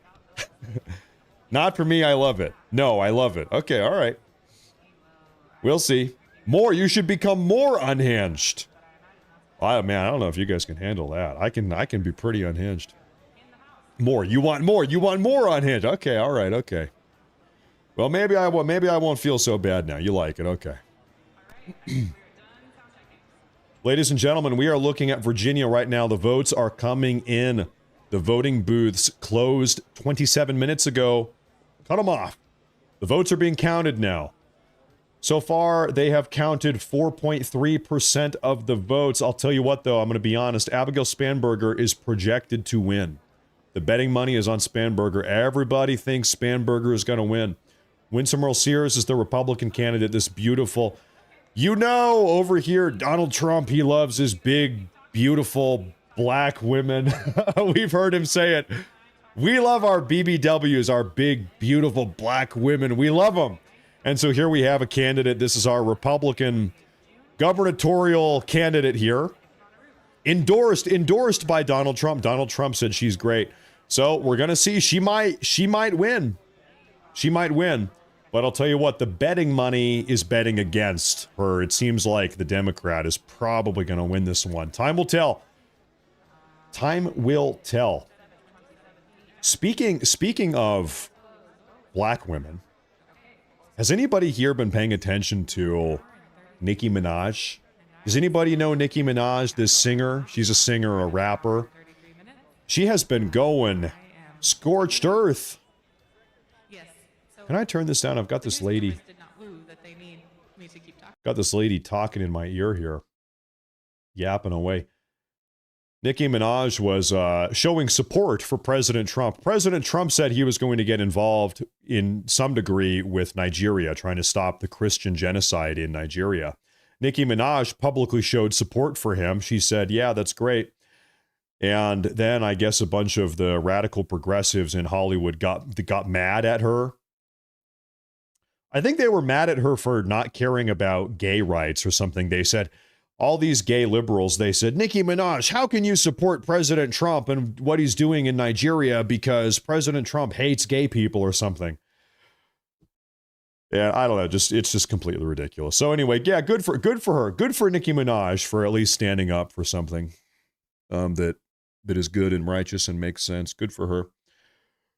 I didn't know that Nicki Minaj is, I guess, devout Christian or something. I really don't know much about Nicki Minaj. Honestly, I hate to say that. I don't really follow Nicki Minaj. Maybe I should. We've got some live coverage from inside of some voting stations here.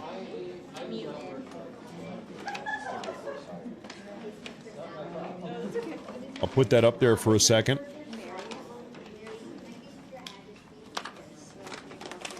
And I'm scanning for updates here.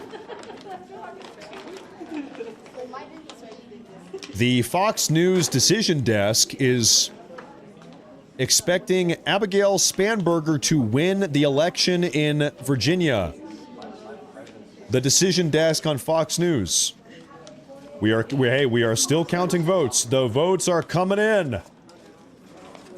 She might win. If you had to bet money, you might even bet money on it. But, hey, listen, it's not over yet. It's not over yet.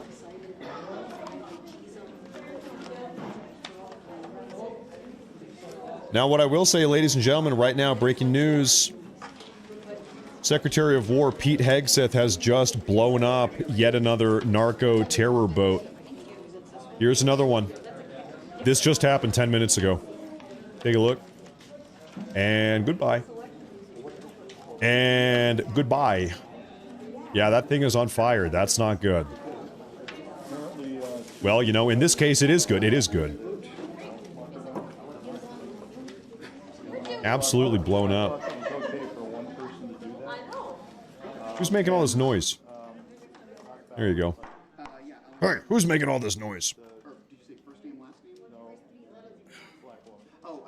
Now, I do want to share something with you folks real fast.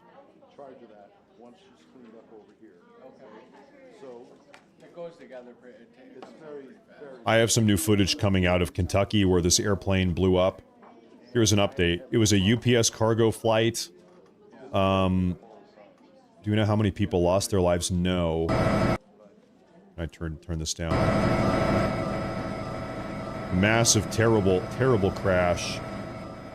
As the plane was lifting off the runway, the engine blew up, is what happened.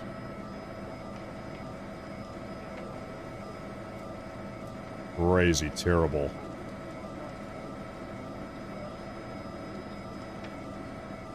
So the runway is over here in the top right. It barely lifted off and just immediately crashed down into this industrial park. The crew was 4 people. Rest in peace and bless their soul. Really. Scott, can you hear me? There's another one here, I believe. You had debris flying off, crashing into the buildings. Yep.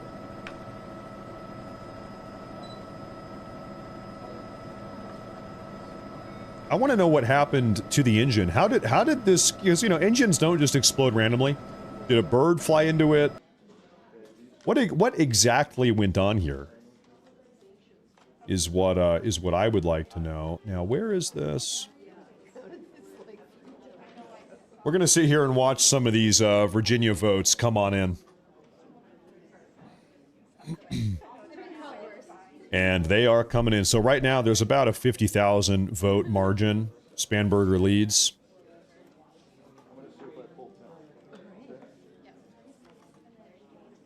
Harry Thomas says, I'm just going to say it, the more non-whites they allow in this country, the bleaker our future as a free republic appears. You know, I'll tell you something here. You guys know I'm a big reader. Curiously, both Plato and, in fact, I actually said this in one of my videos recently. Both Plato and Aristotle kind of echoed this sentiment kind of in a way.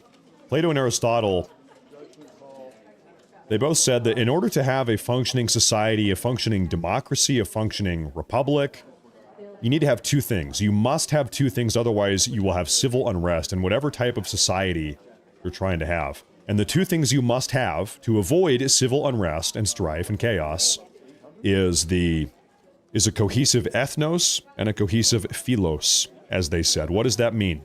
In your society, you must have ethnic homogeneity, all of the people predominantly of one race, and all of the people predominantly of one culture. You must have a cohesive, homogeneous, same racial makeup and cultural makeup.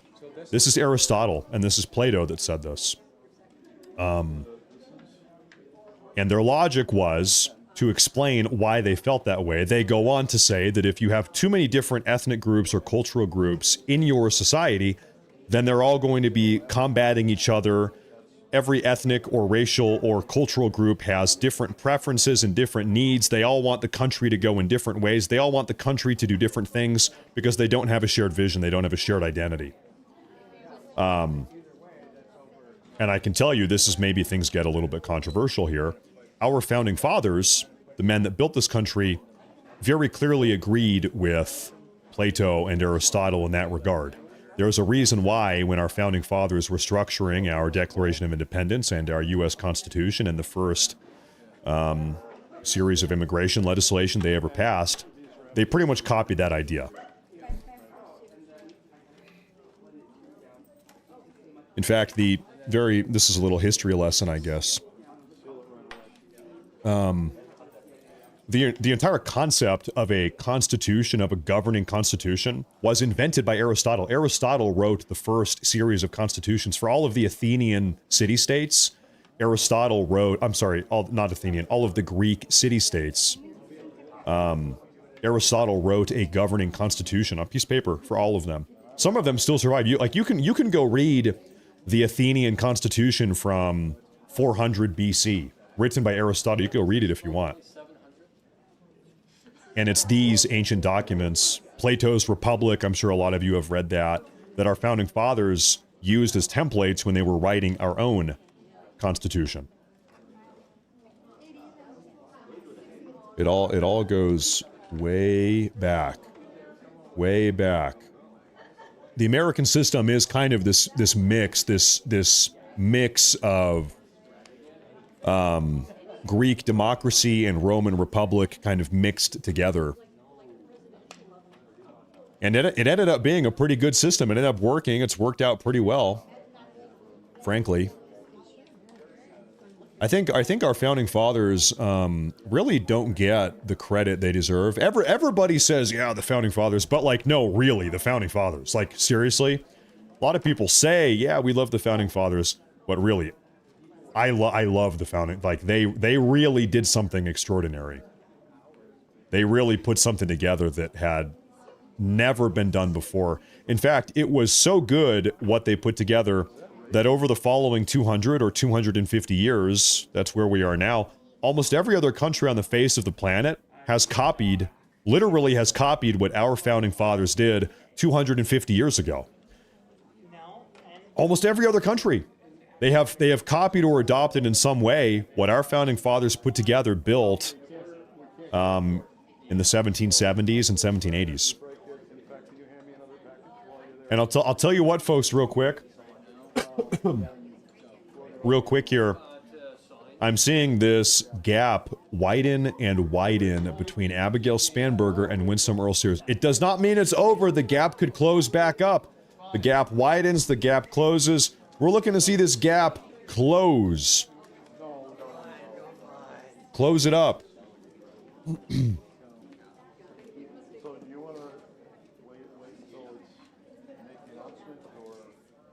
Close it up.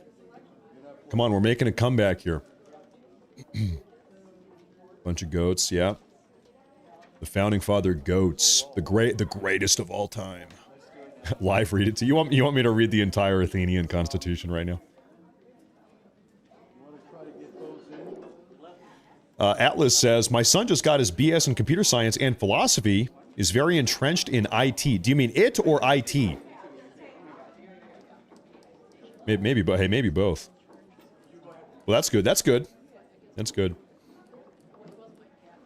That's good. And also, congratulations to your son. He got his degree. That's good.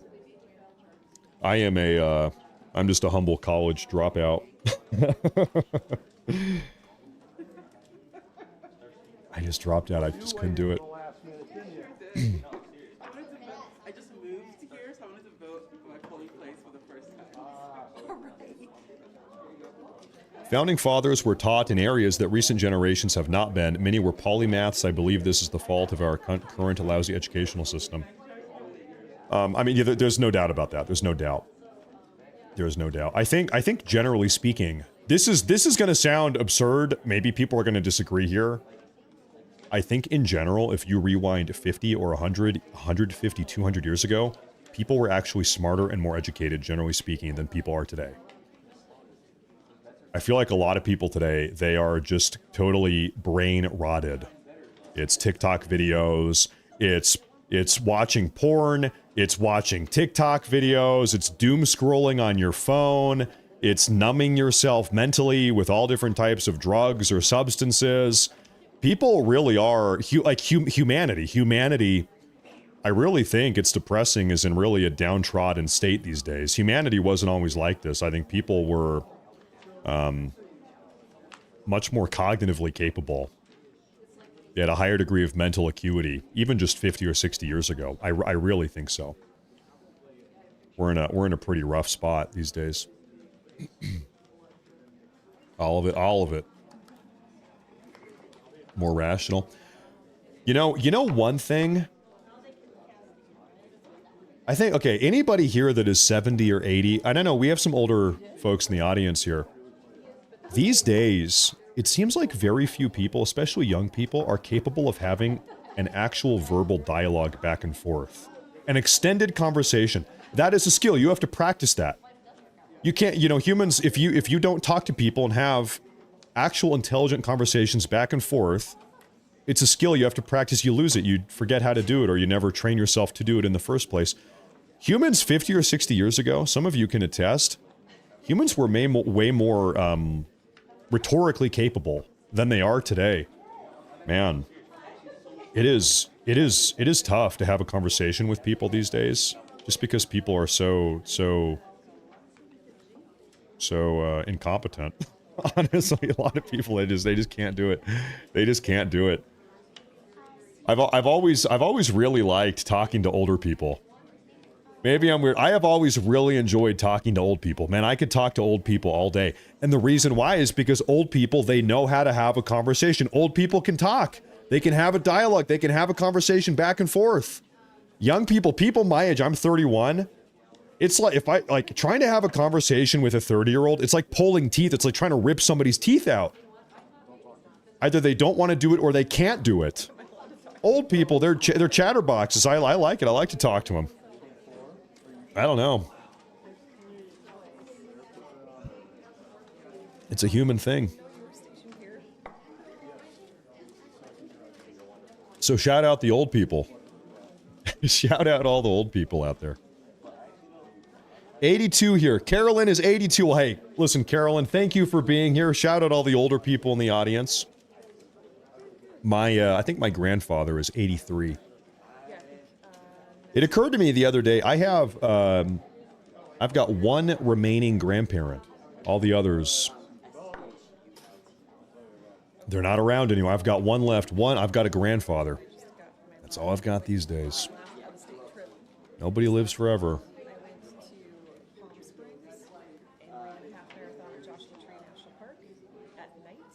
Now, ladies and gentlemen, these votes, right now we are keeping tabs on Virginia. I want to tell you something here. In 17 minutes, is that right? Yes. In 17 minutes, the voting booths are closing in New Jersey. New Jersey is the absolutely big make or break election of the night. We are tracking tonight 4 different big elections. New Jersey gubernatorial race, Virginia gubernatorial race, that's what we're talking about now. The New York City mayoral election, and California state proposition. Proposition 50. That's 4 different big races. Really the only one that we have a real chance at winning. I think we're going to lose all of those other than one. New Jersey gubernatorial election, we have a serious, legitimate chance at winning that. And the polls close, the voting booths close in 16 minutes. 16 minutes. So we're going to get some good data. Virginia, this is what we're looking at now, might end up being a loss. But we can still hope. 53 and counting all the way from Denmark. Whoa. I used to play World of Warcraft with a bunch of nice guys from Denmark. I've spent a lot of time in my life playing when I was younger, video games with Europeans. In fact, you guys know my story. My wife is a German woman, like actually from Germany. I met her playing World of Warcraft. I met my wife. She was playing World of Warcraft, and we hit it off. We ended up getting married. How funny is that? We met each other in the virtual world of Azeroth. And she's all the way from Deutschland. All these old school stories, that's right.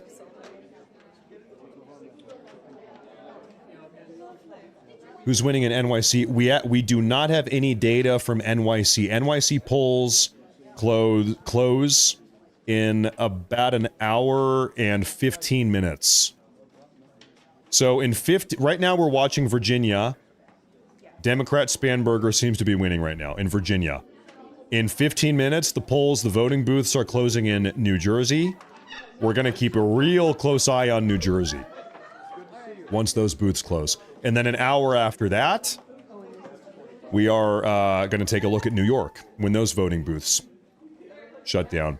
You know, I just want to get a confirmation that they actually close at 9 in New York real quick. Let me just concretely confirm this here.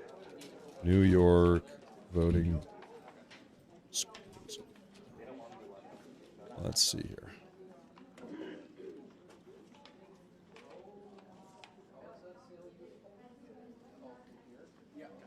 I believe it's 9. I'm almost 100%. It's 9. Yeah, it's 9. 9 p.m. 9 p.m. Eastern time. 9 p.m.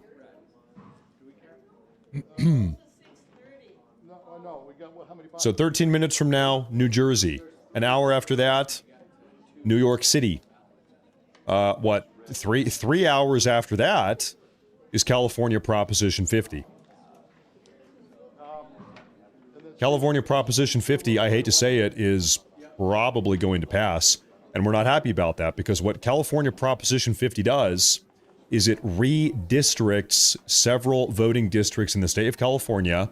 Republicans are going to lose, if it passes, probably will. Republicans are set to lose 5 House representatives, 5 representatives in the House, in Congress, and then, of course, the Democrats will gain 5. So that is not cool, to say the least. Now, that being said, about a month ago, Texas overturned a bunch of racially gerrymandered voting districts in Texas. The Democrats lost 5 and the Republicans gained 5. Missouri, similar dynamic. Democrats lost 1 about a month ago, and Republicans gained 1. So in the last month, Republicans are actually up 6, 5 in Texas and 1 in Missouri. And now California, they're super pissed off about that. So that's why they're doing this, what they're doing tonight. Proposition 50. They're trying to offset what Texas and Missouri accomplished. Except they are doing it in different, much more sinister ways. You know, in Missouri and Texas, they legitimately were just undoing this racial gerrymandering, which never should have been there in the first place. In California, that's not what they're doing. They are shamelessly, unethically drawing up new district lines for the sole and explicit purpose of taking House representation from the Republicans. In fact, if you want to see how bad it is, ladies and gentlemen, if Proposition 50 passes, this will be the voting districts in California. By the end of the night, this is what California is going to look like. California's got 52 seats in the House of Representatives. Right now, right this very minute, Republicans have 5 of them. Democrats have 47. By the end of the night, Democrats will have all 52 seats in the entire state. All of them. Republicans will have 0 congressional representation in the state of California. What is nuts about this is that 40% of Californian voters, it's like 18 million people, like 18 million people in California are Republicans. They are conservatives. There are 18 or so million Republicans in California that by the end of the night will have precisely 0 seats in the House out of 52. 52 total, Republicans will have 0. It really is just totally insane what has been done in California. It's just like nuts that this has happened. Completely and totally gerrymandered. Gerrymandered to high hell is what has gone on here. Now we are watching the Virginia votes. Come on in. I want to know exactly how many. Let's do 2022 Cali governor race.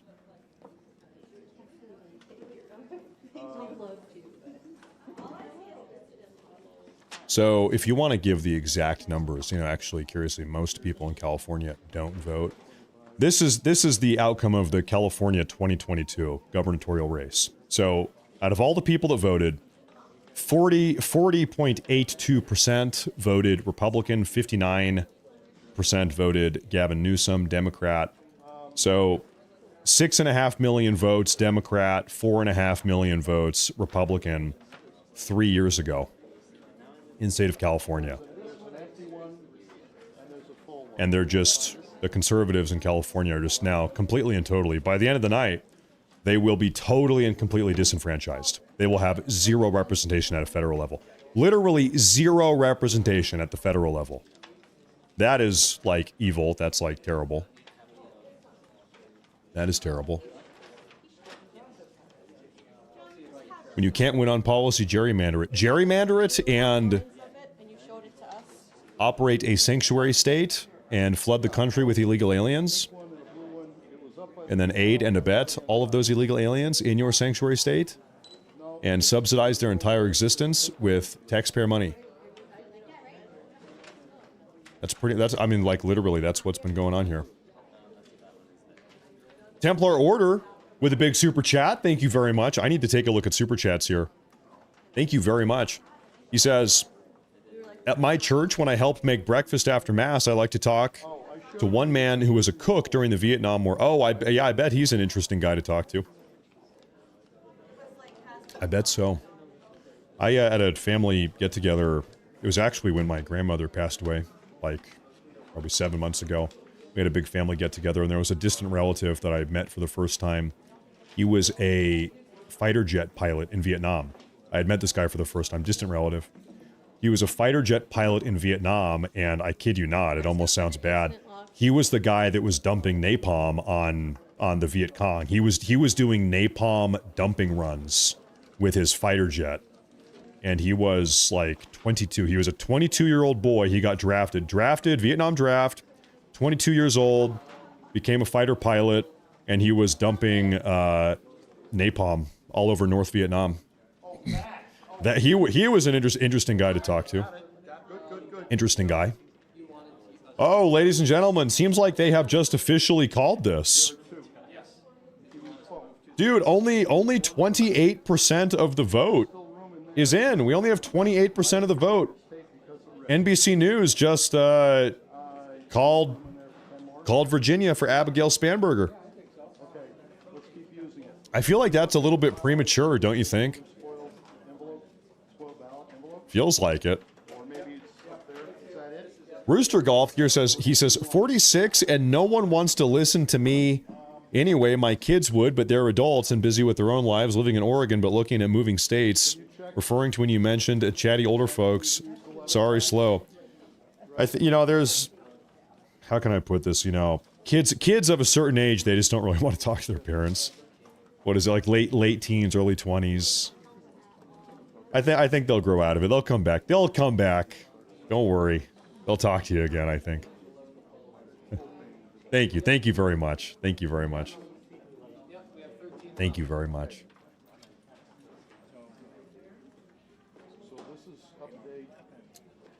It's just an age thing, I think. Well, NBC has called this race in Virginia for Democrat Abigail Spanberger. That's not exactly shocking. In fact, can I show you something I made before I went live with my broadcast today? I made all of these notes. And on my notes here, my production notes, I had written out 55% Abigail Spanberger, 44% Winsome Earl Sears. Well, 55% Abigail Spanberger, 44% Winsome Earl Sears. So I nailed it. I absolutely got it right. Okay, in my pre-production notes, I predicted the outcome exactly. Of course, the votes are still coming in. Only 30% have been counted. Only 30%. But I guess they feel confident in this. I wonder, are we getting New Jersey data yet? New Jersey data, do we have anything? So, this right here, New Jersey, is the big race of the night. This is going to be a very close race. We really want to see Jack Citrelli win this one. We need to see him win this one. The Republicans have dumped a huge amount of campaign time, money, energy, endorsements, into getting Jack Ciattarelli elected. Now, New Jersey has been governed by Democrats for the last 12 years. This is really the important reason why we want Jack Ciattarelli to win tonight. You know, frankly, it's not going to have a big impact nationally. It's not going to impact most people's lives, honestly. If you live in New Jersey, of course it will, but most people don't live in New Jersey. What it will do is send a message. This is an optics win or a rhetoric win. You know, we are a year out from midterms. If we can say, you know, Jack Ciattarelli, backed by President Trump, operating in accordance with the America First agenda, has just flipped New Jersey from a 12-year-long blue state over to a red state, that's a big deal. That sends a pretty serious message that we are out here in between midterms flipping blue states. We are flipping blue states red. You want to talk about how well received the America First agenda is or how well President Trump is doing so far? Well, Jack Ciattarelli, backed up by President Trump, just flipped a blue state. That is the win that we are looking for. That is what we want to be saying by the end of the night. Okay? Now, in New Jersey, the voting booths clothes. I keep saying clothes, like clothing. They close in 3 minutes. So we don't have any of the numbers yet. The numbers are not in. People are still voting for another 3 minutes. So stand by. Stand by. The polling for New Jersey is very close, like 48%, 49%, 50%, 50%, 49, 49. This is a very close race in New Jersey. Incredibly close race. We want to have a victory here. We're looking for a big W, a big win. And so time will tell. Time will tell. Time will tell. Carol says, Matt, I'm almost 86 next month. My boys are 50 and 45. They don't talk to me and it hurts. I did nothing to provoke, but they are too busy and not interested. Well, first off, I apologize about that. Here's really all I can do is say, listen, hey, I was saying a minute ago, I only have one grandparent left. If you have a grandparent or a parent, maybe your parent is older, give them a call. Listen, you know, sometimes families, they fight or they argue. Who knows? People drift apart. People don't live forever. And I think, you know, if God forbid your mom or your dad or your grandma, whatever it is, passes away before you were able to kind of build back a relationship or share some beautiful moments, you're probably going to regret it. You're going to regret that. And it'll be too late. So start making phone calls. That's my advice.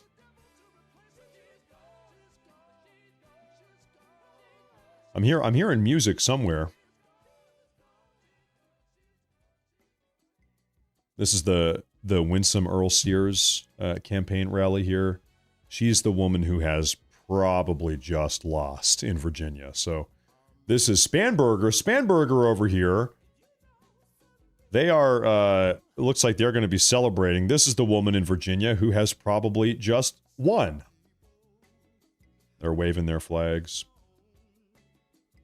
Nobody really expected Republicans to flip Virginia. Now, we do, however, want to see Republicans flip New Jersey. Now, I do need to be honest with you, okay? I can't help but notice this. This is the Polymarket betting website. Everybody's betting money. A lot of people are big into gambling these days. So you've got people that are betting money on who is going to win the gubernatorial election in New Jersey. Well, hate to break it to you, 94% of the betting volume is throwing down with the Democrat candidate, Mikey Sherrill. Only 7% of the bettors, the betting volume, is in support of Jack Ciattarelli. In fact, if you want to put numbers here, this is crazy. Look at this. $5.7 million has been thrown down in support of, or at least betting that Sherrill is going to win this thing. Man, people will bet on anything these days. Can you believe that? It's so weird, though, because honestly, the polling between these two, I've kept tabs on the polling here. The polling is very close. Like I said, like 48-49, 50-49, 49-49. The polling is very close between these two. Closer than the betting odds here would have you think. So we're going to see what happens. As of, ladies and gentlemen, 1 minute ago, the voting booths in New Jersey closed up shop. So we're going to be getting data here coming out of New Jersey any minute now. Any minute now. Matt, I just voted no on Prop 50 in California. Good job. Good job. Good job. I'm not exactly optimistic about Prop 50 here, but thank you for your service insofar as that goes. Thank you for your service, sir. Thank you very much. I will tell you what.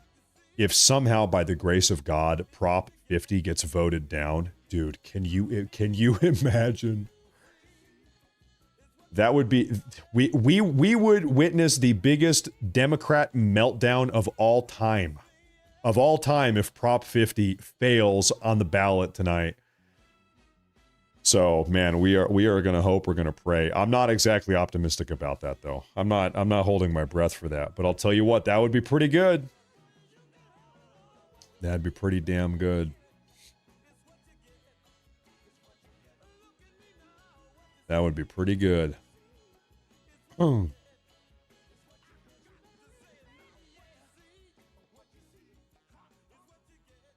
you kidding me? Are you kidding?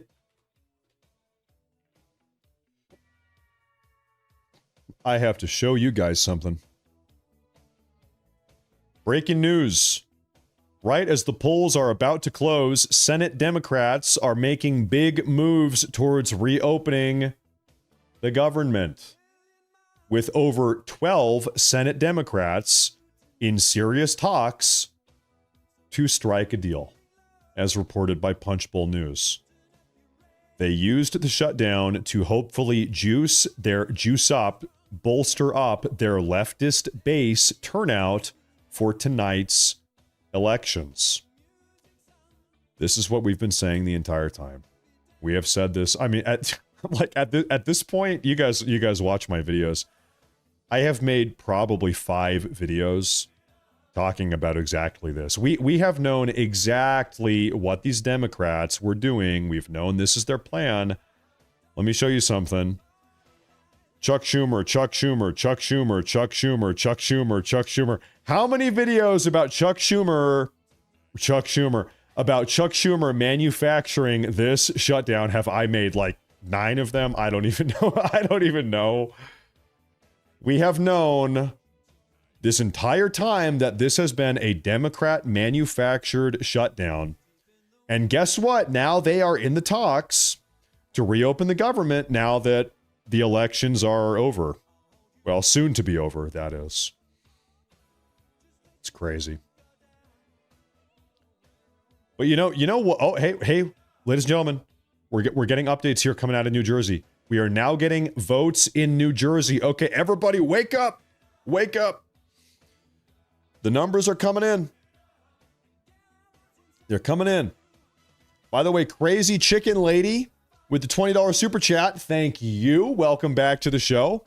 I remember you guys. I remember your names here. She says, thanks for the coverage. Always better to watch election results with others. I agree. I agree. I like the community aspect of all of this. I like talking to you guys and bouncing ideas back and forth. I like that a lot. You know, like if you're watching CNN or Fox News or whatever mainstream media you're watching, there's no real dialogue. There's no back and forth. Here we do it on YouTube. We're doing it as a community. We can have a conversation and we can hang out together. I like that a lot. I really like that. Like this whole dynamic. And we're live on Rumble right now. Shout out the Rumble audience and the YouTube audience. We're having numbers come in. This one, we need Jack to win. Ciccarelli needs to win. Let's go. Let's go. Ciccarelli, he must be a spaghetti American. Can I say that? Is that racially insensitive? You have Latin Americans, You have African Americans. Jack Ciccarelli is a spaghetti American or a lasagna American. I'm not sure. You Italians, you need to let me know how you feel. A spaghetti American. Anyway, I like spaghetti. I'm not trying to be offensive. He's a spaghetti American. Okay, anyway.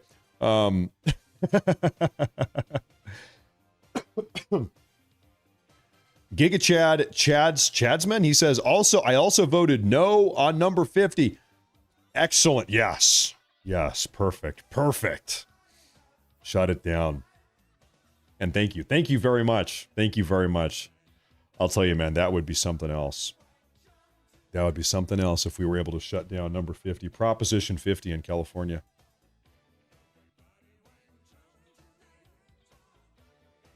The numbers are coming in. Listen, Jack, come on. We need to get these votes here. We need these votes coming in. We have a big super chat from Jay Wilder. He says, remember during the... Okay, this one. I don't even know what this says. Remember during... They said, see you soon after Mamdani. I guess we'll see you soon. Yeah. By the way, speaking of Mamdani, in New York City, the voting booths are closing up in about 53 minutes. But right now, we really are talking about New Jersey. All eyes are on New Jersey. Everybody pray for New Jersey. If we are able to flip, here's the dynamic. We need to really understand this. If we don't flip New Jersey, it's like kind of whatever. New Jersey has been a blue state for 12 years. It's like nothing really changes. But if we do flip it, it's a big deal. It sends a very powerful message. So this is the exact type of situation that we want to be in, where if we fail, it's like whatever. However, if we succeed, it's like, all right, that's massive. That's a huge win. So those are the best type of situations. If you lose, whatever, no big deal. If you win, all right, it's a massive deal. That's kind of the situation that we are in right now with New Jersey. So we're looking for a win. We're looking for a win. Hold up, wait a minute. Concrete Lizard, he says, Prop 50 is under federal investigation now because of voting fraud. They sent ballots to illegal aliens. Really? Wait a minute. You are telling me that maybe illegal aliens are voting in Gavin Newsom's California? Well, I just don't believe that. I just cannot believe that.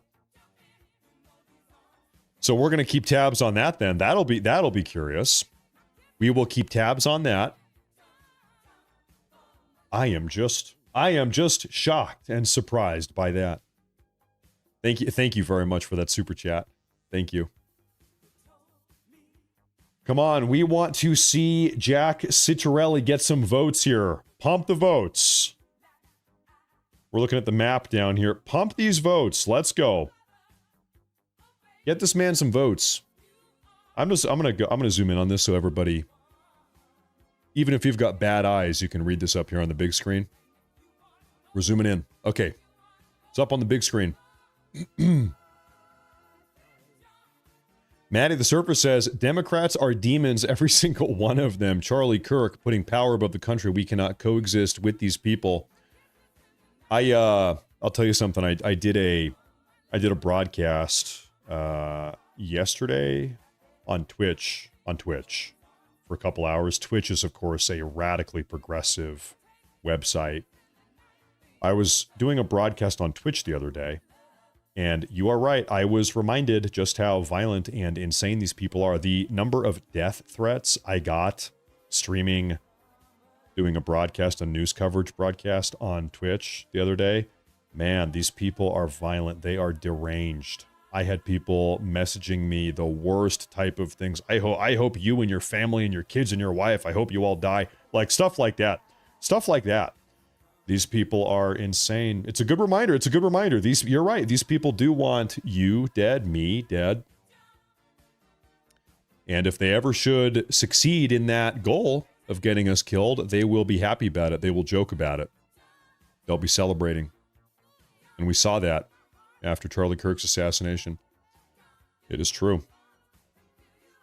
Now, I see the super chat here from Uncle Sam's Misguided Child. He says, according to the NYPD, according to my NYPD contacts, 60% are leaving if Mamdouki wins, plus Adams just hired 5,000 new cops. NYC is pooped on. I heard that there are like 1 million or more people that are looking to leave New York if Mamdani wins. You know, everybody always talks like this. I don't want to discredit, but you always hear this, especially with liberals. If Donald Trump wins the election, I'm moving to Canada. If Donald Trump wins the election, I'm moving to the United Kingdom or whatever. None of them really did that, though. It's pretty annoying to move states or move countries. So, you know, I'm sure some people will. I'm sure some people will move. But probably not that many people. People, in that regard, people tend to talk a bigger game than than is real, you know. But you're right, you know, probably some people will. You know what comes to mind? There actually was one Democrat that fled the country when Donald Trump won. It was lesbian. What is her name? Lesbian. Super annoying. I hate her. Lesbian. Super annoying lesbian. What is her name? Finding Nemo. She played Dory in Finding Nemo. What is her name? Ellen DeGeneres. To give some credit here to Ellen DeGeneres, she did leave the country. She fled the country. Obviously, I think she's a moron, but you know what? She was true to her word. She said she was going to do it, and she did it. I think she bought a house in like Ireland or something, or Scotland or something. Anyway, she moved over to the British Isles. She bought a house. Okay, goodbye. Oh, did Rosie O'Donnell leave too? All right, hey, good. Wait a minute. You're telling me that because Donald Trump won the presidency, we got rid of both Rosie O'Donnell and Ellen DeGeneres? I had no idea. Wow. That's like a miracle. You want to see the map here? I'll show you the map.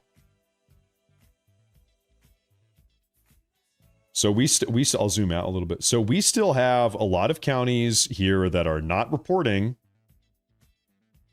A lot of rural counties. We need to see Jack Citrarelli get some more votes.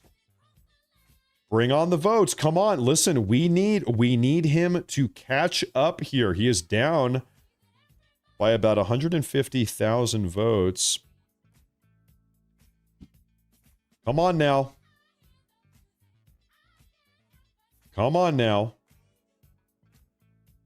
Seems like everybody in Ocean County really liked Citrarelli there.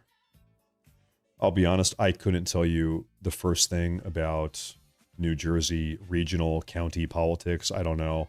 Sussex County, I don't know. I don't know anything about Sussex County. I couldn't tell you. Morris County, I should be able maybe to tell you a little bit about that one, but I can't, so. I'll tell you about Morris County, not Morris County, though.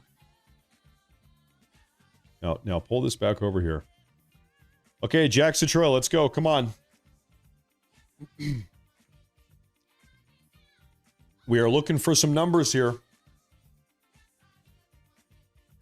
You think Ellen DeGeneres is mentioned in the Epstein files? Oh. Something always rubbed me the wrong way about her. She just always has seemed so fake. You know, on her TV show, she tries really hard to come off as this very empathetic person. She's, I don't know, trying to help people out, but she always just seems so fake about it. It seems like she really just does not care at all about anybody. But who knows? Ellen DeGeneres. I always got a very bad vibe from her. Fake personality. Now, we need some massive votes. I'm looking at the map here. Come on. So far, we have 17.5% of the votes in the great state of New Jersey have been counted. 17.5%. That's not even 1/5. We're still missing a lot. We're missing a lot still. Okay. When is voting over? So the voting booths just closed 16 minutes ago in New Jersey. We are counting the votes right now. That's what you're looking at. In New York City, the voting booths close in 45 minutes. And then we're going to have New York City data coming in. We're going to be talking about that in about 45 minutes. And then 3 hours after that, this is in California, the voting booths are going to be closing at 9 p.m. Western, midnight Eastern. And they are voting on Proposition 50. Proposition 50 is a big deal because what that will do is effectively steal 5 House seats in California from the Republicans and give them to the Democrats. By the end of the night, the Republicans are set to lose 5 seats in the U.S. House of Representatives as a consequence of Prop 50. Should it pass? It probably will pass. So that's the way it is. But right now, we're looking at New Jersey. We need to see New Jersey get some big-time votes for Jack Ciattarelli. That is what we need to see. We've got 19% of the vote in. 19%. You really want to see the map? Okay, then I will zoom out. I'll let you guys look at the map there. I figured the numbers up here might be too small for you, but I'll pull it up. I can put that there for you. We can do it that way. You know what? Actually, I can do you one better. I'm going to do something, and you are not going to believe it. You know, it is possible that Prop 50 gets overturned. You're right. We were just talking not too long ago about how Prop 50 is facing some legal scrutiny, to say the least. Sorry, I'm working on something here. I've got a special surprise for you folks here. One moment. I'm a one-man production crew. Keep that in mind. What I can do here, pardon me. Don't mind me. I'm going to go ahead and put the map up here in the top right. How about that? And then I'm going to zoom in on the numbers so everybody... Oh, you're kidding me. Never mind, it's not going to work. Never mind, I tried it. It's not going to work. That's the way it goes. When I zoom in on one of the websites, it zooms in on the other one also. It's not going to work. Anyway.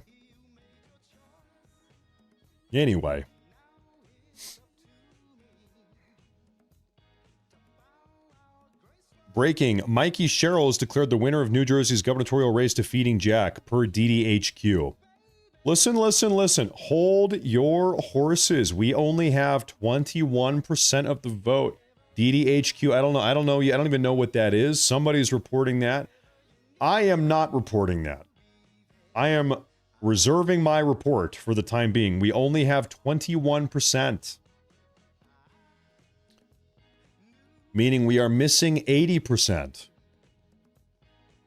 So give it some time. The numbers are still coming in. Patriots, stand by. Stand down and stand by, Patriots.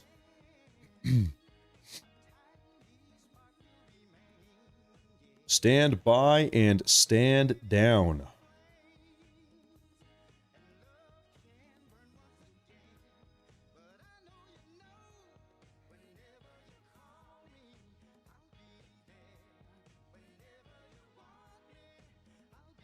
Wait a minute. I'm seeing something here.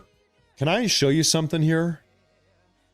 The Virginia Republican candidate Winsome Sears was a terrible candidate who opposed Trump's 2024 re-election bid. Are you kidding me?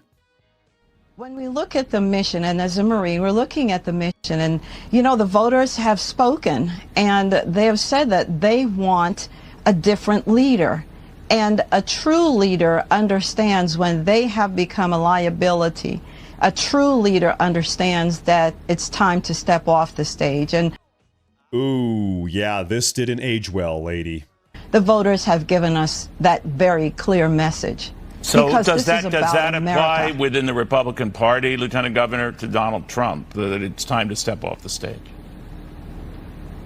Yes, a house divided against itself cannot stand. And indeed, that's where we are today. And as I said before, America is the prize. Why do we want to win elections? It's because we are hearing that the AP and Fox both feel confident enough with 41% of the vote tallied. That's her there. To give Spanberger the victory in this case. Abigail Spanberger will be the Democratic governor of a state that has dealt with. You know what? Good. You know what?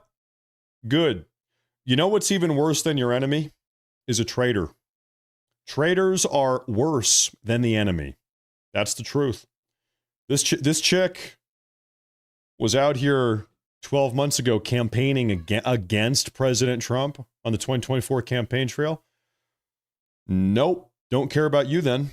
Speaking with Ryan Schmelz here, once the clock strikes midnight on the East Coast, that will mark a record. And that will be interesting to see if Spanberger addresses that exact point. A number of her constituents being impacted by the government shutdown. This is Virginia. We really don't care a whole lot about that. I want to see New Jersey. We are looking to see Jack Ciattarelli get some votes. I'm going to be honest. It is astonishing that he is down this bad. It really is. And the reason why is because going into tonight, he was polling within 1 or 2 points of Mikey Sherrill, the Democrat, within a point or two, 1 or 2% off. Right now, of course, we only have 26% of the vote counted. Okay, fair. Still, though, he's down 24 points. I'm going to be honest. That is a little bit shocking. It is. It sure is. So we're gonna keep tabs on those numbers coming in.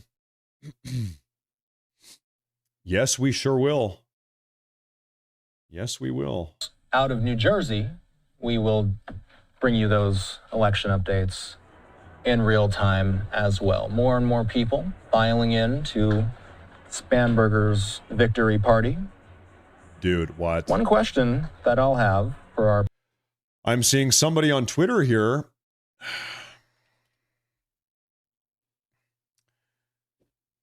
Breaking, Mikey Sherrill wins the New Jersey governor's race, defeating Jack Ciattarelli. Oh, this is being reported by... This is that same source, DDHQ. Okay, hold up. Pause. What in the hell is DDHQ? I've never even heard of that. Okay, this is the Decision Desk headquarters. The leading provider of real-time election results. Okay. DDHQ.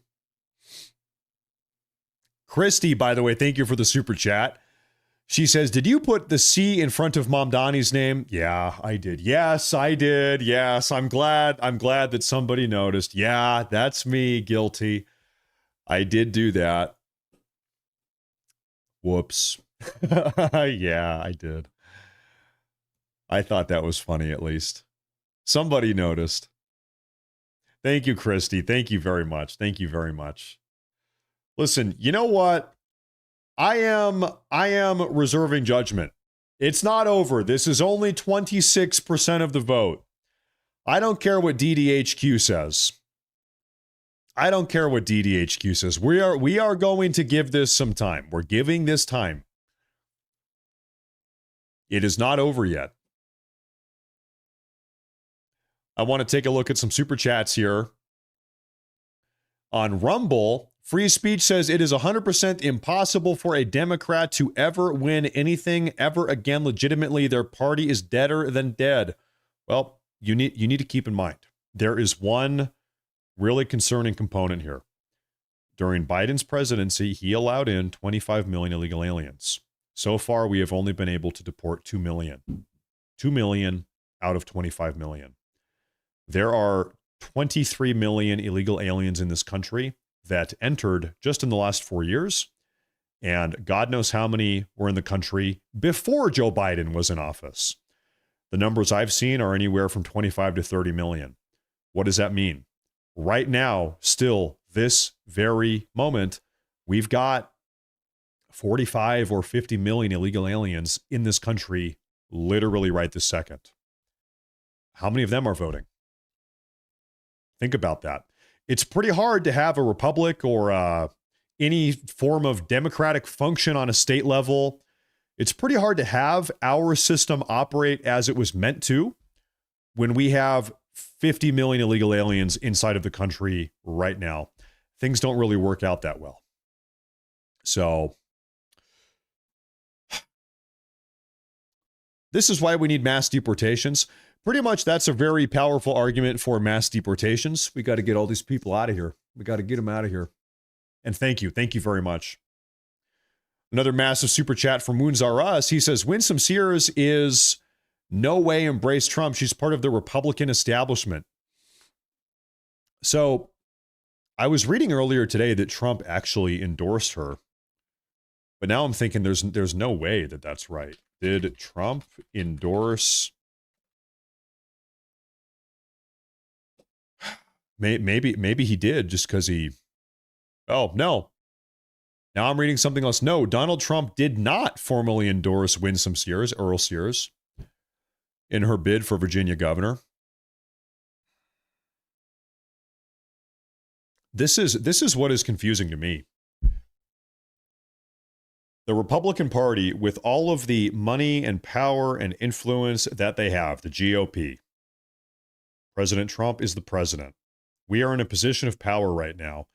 How is never Trumper Winsome Sears, loser, how is she the best candidate that we can field in Virginia? How was there nobody better than her?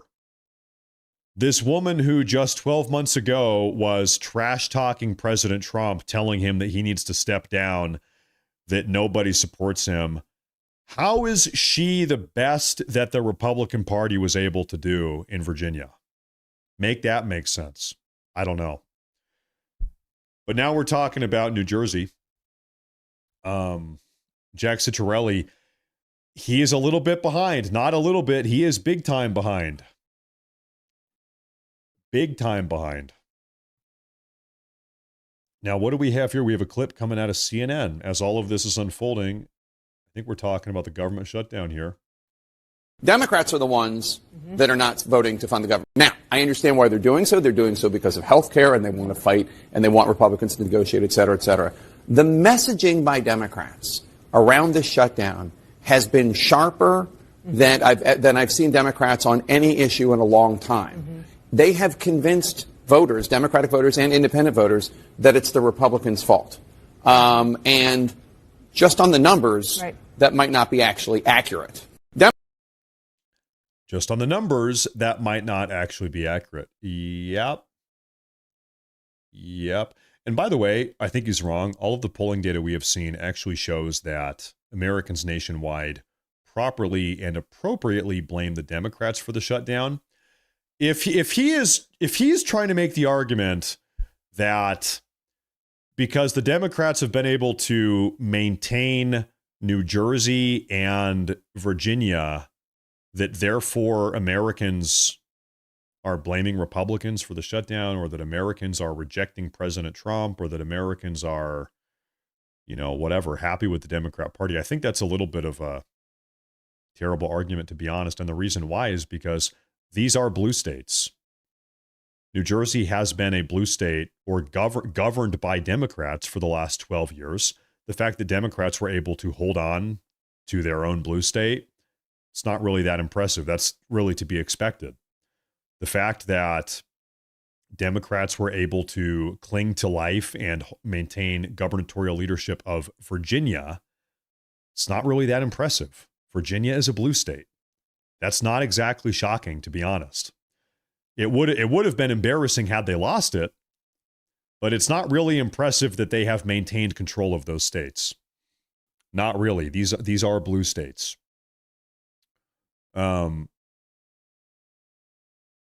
Speaking of Virginia, They're having a party out here. They're saying, woo, we held on to leadership of Virginia.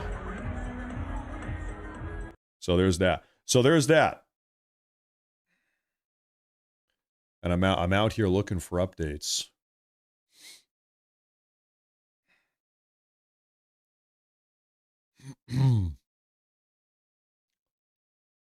I see a post here. Democrats winning in blue states is not a referendum on Trump. Yeah, that's what I'm saying. Yes. Breaking news. A Democrat has won an election in a Democrat state. Yeah. Shocking, I know.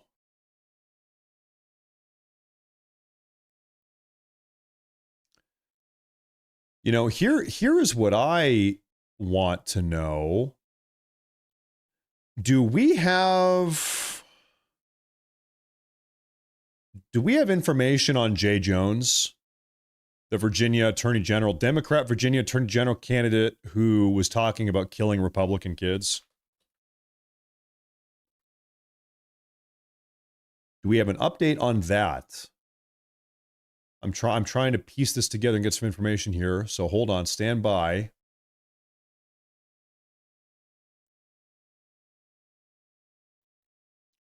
Total reported. Oh my Lord, it is so close. Oh, wow. Okay, this is in Virginia right now. How is this even this close? Jay Jones has 50.18% of the vote.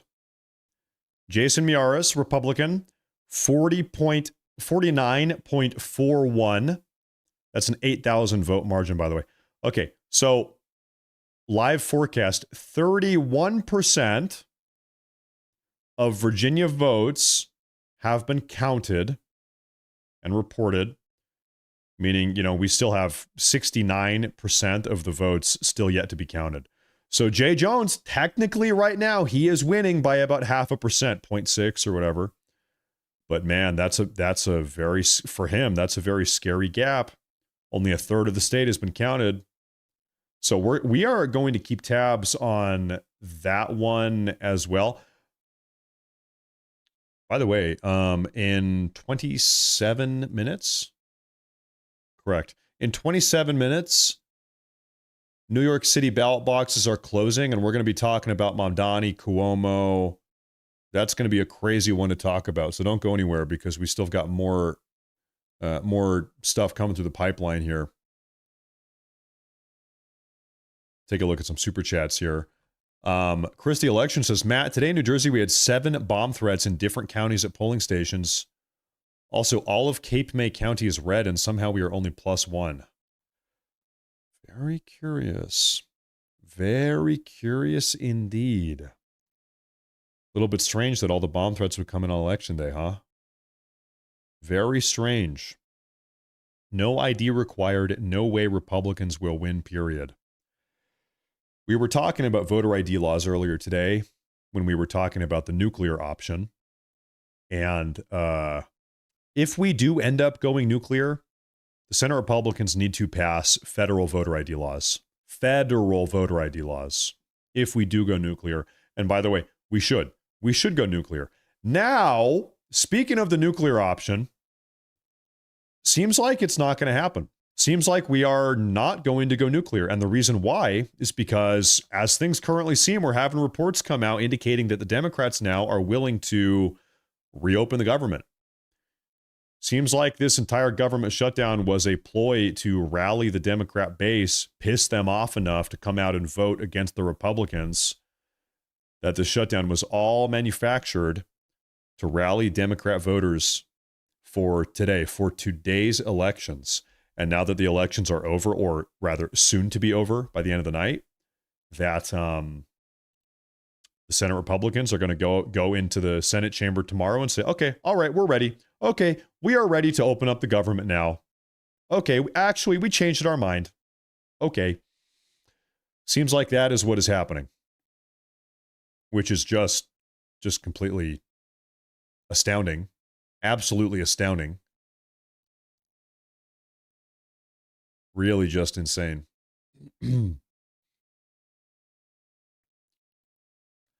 Just insane.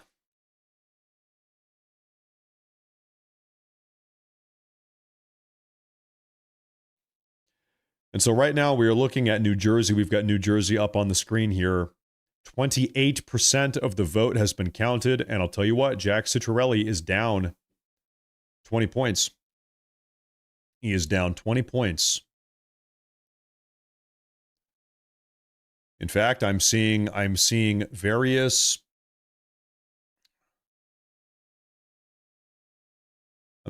Twitter pages are starting to announce that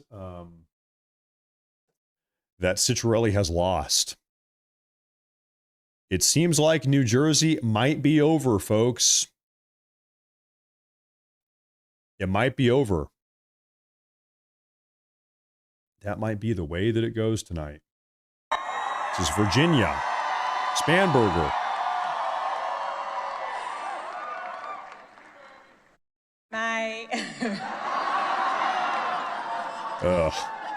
My fellow Virginians,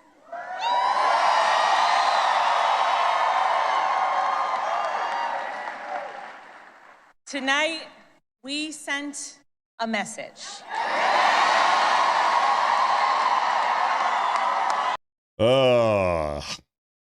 Gross. Gross. Axel says it's a little late, but we should have had ICE checkpoints at every voter facility and have been a two bird with one stone. Yeah, that makes sense also. Yeah, true. Very true. Thank you, by the way. Thank you. We sent a message to the whole world that in 2025, Virginia chose pragmatism over partisanship. We chose our Commonwealth over chaos.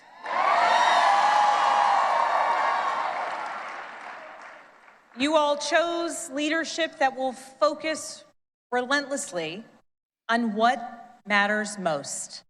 Lowering costs, keeping our communities safe, and strengthening our economy for every Virginian. She's just so gross. Okay, I'm turning it off. We are still having numbers come in out of New Jersey, ladies and gentlemen, in 22 minutes. The voting booths are shutting down in New York City. And we're going to see who is going to be the new mayor of New York City. Sliwa? Cuomo? Mamdani? We're going to find out. That we will. Yes, we will. And that's going to be some of the big news of the night. Now, I was trying to find something here. Can I reload this? Do we have any new numbers on Jay Jones here? I'm going to go ahead and put I'm going to leave New Jersey here up on the screen here for a moment.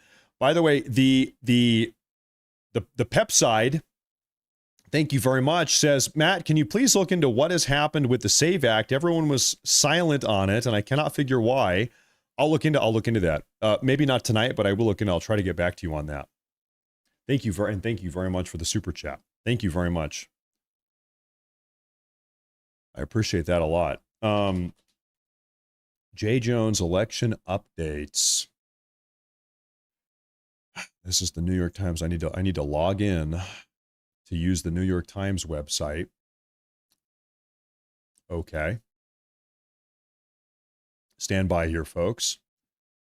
I'm trying to get a hold of Jay Jones live updates. Okay. We have Jay Jones live updates here.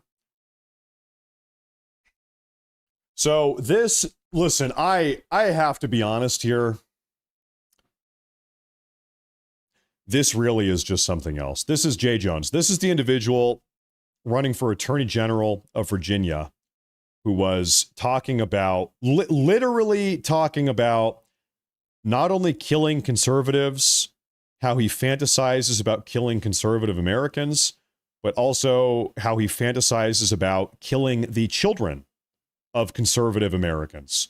He wants to kill you and he wants to kill your children. Now, As things currently stand in the state of Virginia, 64% of the votes have been counted. So they've got another 1/3 to go. As things currently stand, Jay Jones has a 1.4% lead. 1.4% lead, Jay Jones. This guy was caught red-handed talking about butchering conservative children. And the Democrats still came out and voted for him. And the Democrats have still voted for him. Matt, how can someone DM you? You don't need to worry about that. I really don't take a look at DM, so you don't even need to worry about that. Thank you. I appreciate the super chat, but I just don't really do DMs. I hate to say. I apologize. Sorry to say. Thank you very much, though. I appreciate that. I just don't really do that. It really is crazy. But you know what? Let me try to get back on track here. When you stop and think about it, it really is not that crazy, because what have we been witnessing for the last 9 weeks following the Charlie Kirk assassination? We have been witnessing all of these progressives, all of these Democrats celebrating Charlie Kirk's death, having parties and celebrating and cheering and asking for more. They're saying, who are we going to kill next? Who are we going to kill next? So really, this is just complete and total concrete proof, as if we needed any more proof. The Democrats are the party of political violence. The Democrats are the party of political domestic terrorism, political violence. They are more than happy talking about killing their political rivals. They're totally on board with that. This is just absolutely nuts. Absolutely crazy. Now, Survivor, I see in the YouTube chat, he says, thank you for the super chat. He says, Democrats will likely use these wins to try to claim Republicans only reopen the government because their gambit to sabotage failed, to further skew the truth. Well, you know, they are going to come up with some lie, I'm sure. But the numbers, for anybody that just looks at the numbers, it's obvious what's gone on here. Yesterday, or actually earlier today, this morning, before the elections took place, 52 Senate Republicans voted to reopen the government. Tomorrow, after the elections, 52 Senate Republicans are going to vote to reopen the government. 52 before, 52 for, 14 times now? 14 times we've had 52 Senate Republicans vote to reopen the government. And tomorrow, after these elections, similarly, 52 Senate Republicans will once again vote to reopen the government. The only change is that now Democrats are going to vote to reopen the government tomorrow, probably. That's the word on the block, at least. That's the word on the block. Now, can I go over here and take a look again at New Jersey? I'll tell you, man, it is hard to imagine that Jack Ciattarelli is going to find another 20% here. It is hard to believe that he is going to find another, 200,000 votes to flip this thing back. But maybe he will. Maybe he will. We have several counties that have not even reported at all. We have some counties that are only, half reported. Maybe he does. Maybe he does find the votes he needs. It's going to be a long shot, though. Jim St. Moore, hey, thank you. Thank you for tuning in. Thank you very much. He says, hey, Matt, thank you for your coverage. Here's some cash to get a coffee to help you stay awake through this crazy night. I'll tell you what, I'm on the fence about whether or not we are going to stay up until midnight to cover California's Prop 50. I think they're probably going to pass it. I think it's almost a sure thing. And there is a 3-hour gap between California's polls closing and New York's poll. New York polls, close in about 15 minutes. There's a 3-hour gap between the two. So we would frankly kind of be sitting here for 3 hours between New York waiting for California. So we might not do that. We are most certainly going to be covering New York in 15 minutes. That is 100% doing that. We're doing that as a community here. So stand by for New York. But I'll tell you what, this this, undeniably, this situation with New Jersey has, I think, pretty much shocked everybody. People really thought that Jack Ciattarelli had a chance here. It's official. The Democrats have sent a message nationwide that killing Republicans and their children is okay by electing Jay Jones, Attorney General of Virginia. Yep. It is pretty shocking. This is Jay Jones. Seems like he's going to win. It's not over yet. Seems like he is going to win that thing, though.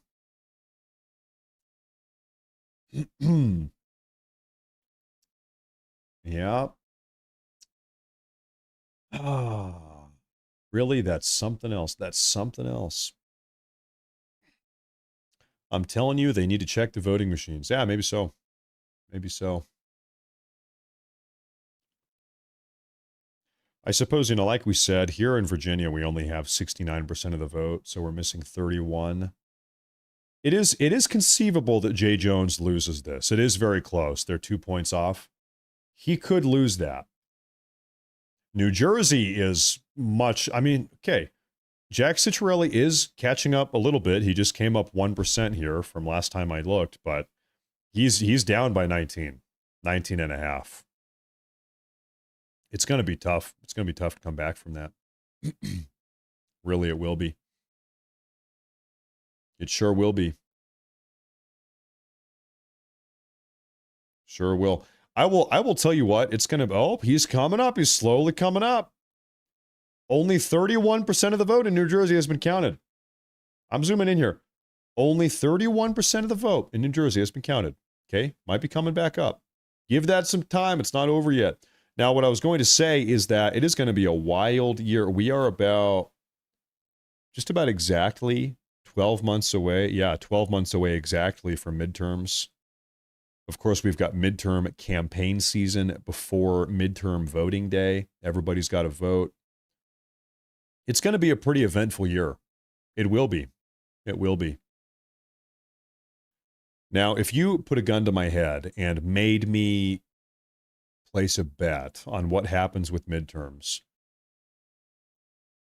I actually probably think, and keep in mind, this is not my own bias preference. Like if I had to put money on this, if my life depended on this, I think the Republicans will keep control of the House and the Senate.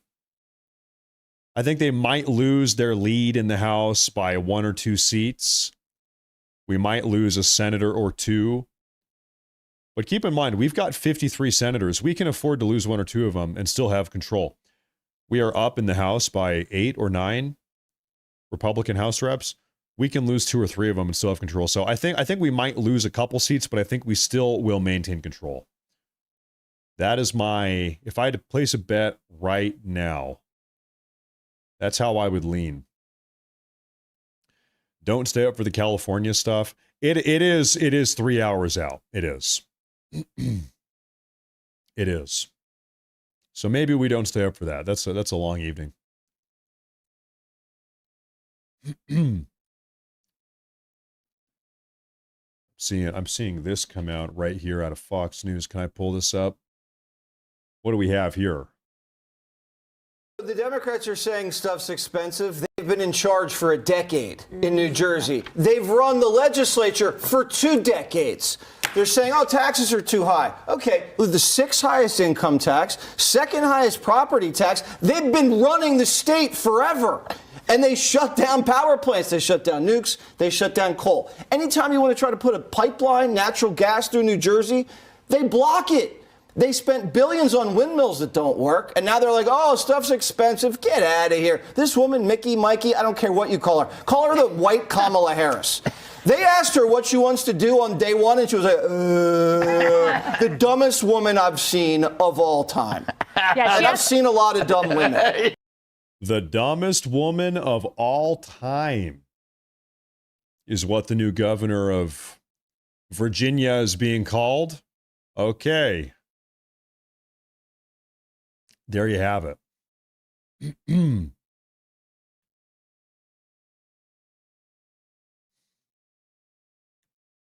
Ladies and gentlemen, in 9 minutes, New York, the New York polls here are closing down. We're going to have results coming in.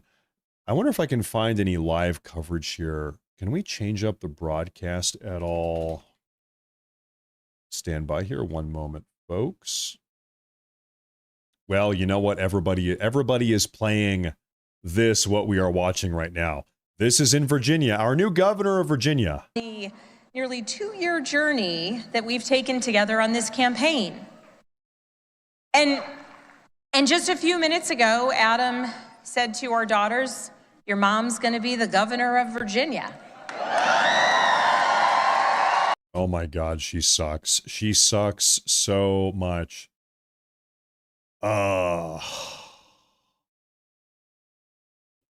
You suck. Oh my God. I'm sorry. Terrible. Just absolutely terrible. Okay, anyway, we have a big super chat from Bought and Paid For. We are still looking at New Jersey. We still have some amount of hope coming out of New Jersey here. Matt, on a different subject, just or a minute, did you find a Calvary Chapel or Bible-believing church to go to? No, I haven't yet. I'm still doing my Bible readings every day. But no, I haven't. No, I haven't yet. No, life has been a little bit crazy. I was sick and my dad was in town. I just haven't done it yet. No, I made that post on X. I don't know if you read that. I have been trying to do some online stuff. But no, the answer is no. Beyond my Bible readings, no. I appreciate that super chat, though. Thank you very much. Thank you. Samson Grinder, he says, have we learned nothing? The voting system and the elections in this country are and have always been pure BS. Change my mind. You know, there's just a component of this situation that cannot be ignored. Also, I said this earlier and I'll say it again. As a reminder, there are in total, right this very moment, and I'm not making this number up, approximately 50 million illegal aliens in the country right now. 50 million in total. 1 out of every 7 human beings in this country is an illegal alien. Seriously. And we know this. Conservative estimates say that Joe Biden allowed 25 million into the country in a 4-year window when he was president. There's 25 million. And before Joe Biden got in office, the number was around 25 million also that snuck in the country at some point in the last 30, 40, 50 years. We have had illegal aliens in this country that have been living here unencumbered with impunity for like 25 or 30 years. We have generational illegal aliens in this country. In total, 50 million, half of which came in during the Joe Biden era. And so, yes, the answer is yes. A lot of these people are voting. Not only are they collecting taxpayer benefits like SNAP or various other forms of federal welfare or taxpayer-funded welfare, but a lot of them are voting also. We know that. It is a big problem. And it is very difficult to have a functioning republic or a state-level democratic function in this, like what we're talking about today, when we've got 50 million illegal aliens. It's very difficult to have a functioning country. And so this is why we need these mass deportations. This is why all of these people have got to go. Every single one of them has got to go. All of them. This is why when we say mass deportations, we really seriously mean mass deportations. All of them have got to go. Not just the new ones. Not just the criminally inclined ones, not just the ones that are dealing drugs and killing people. All of them, even the peaceful civil ones, they are still criminal by nature of being here illegally. All of them have got to go. We got the news the other day that President Trump so far has been able to get rid of 2 million of them. 2 million in the last 10 months.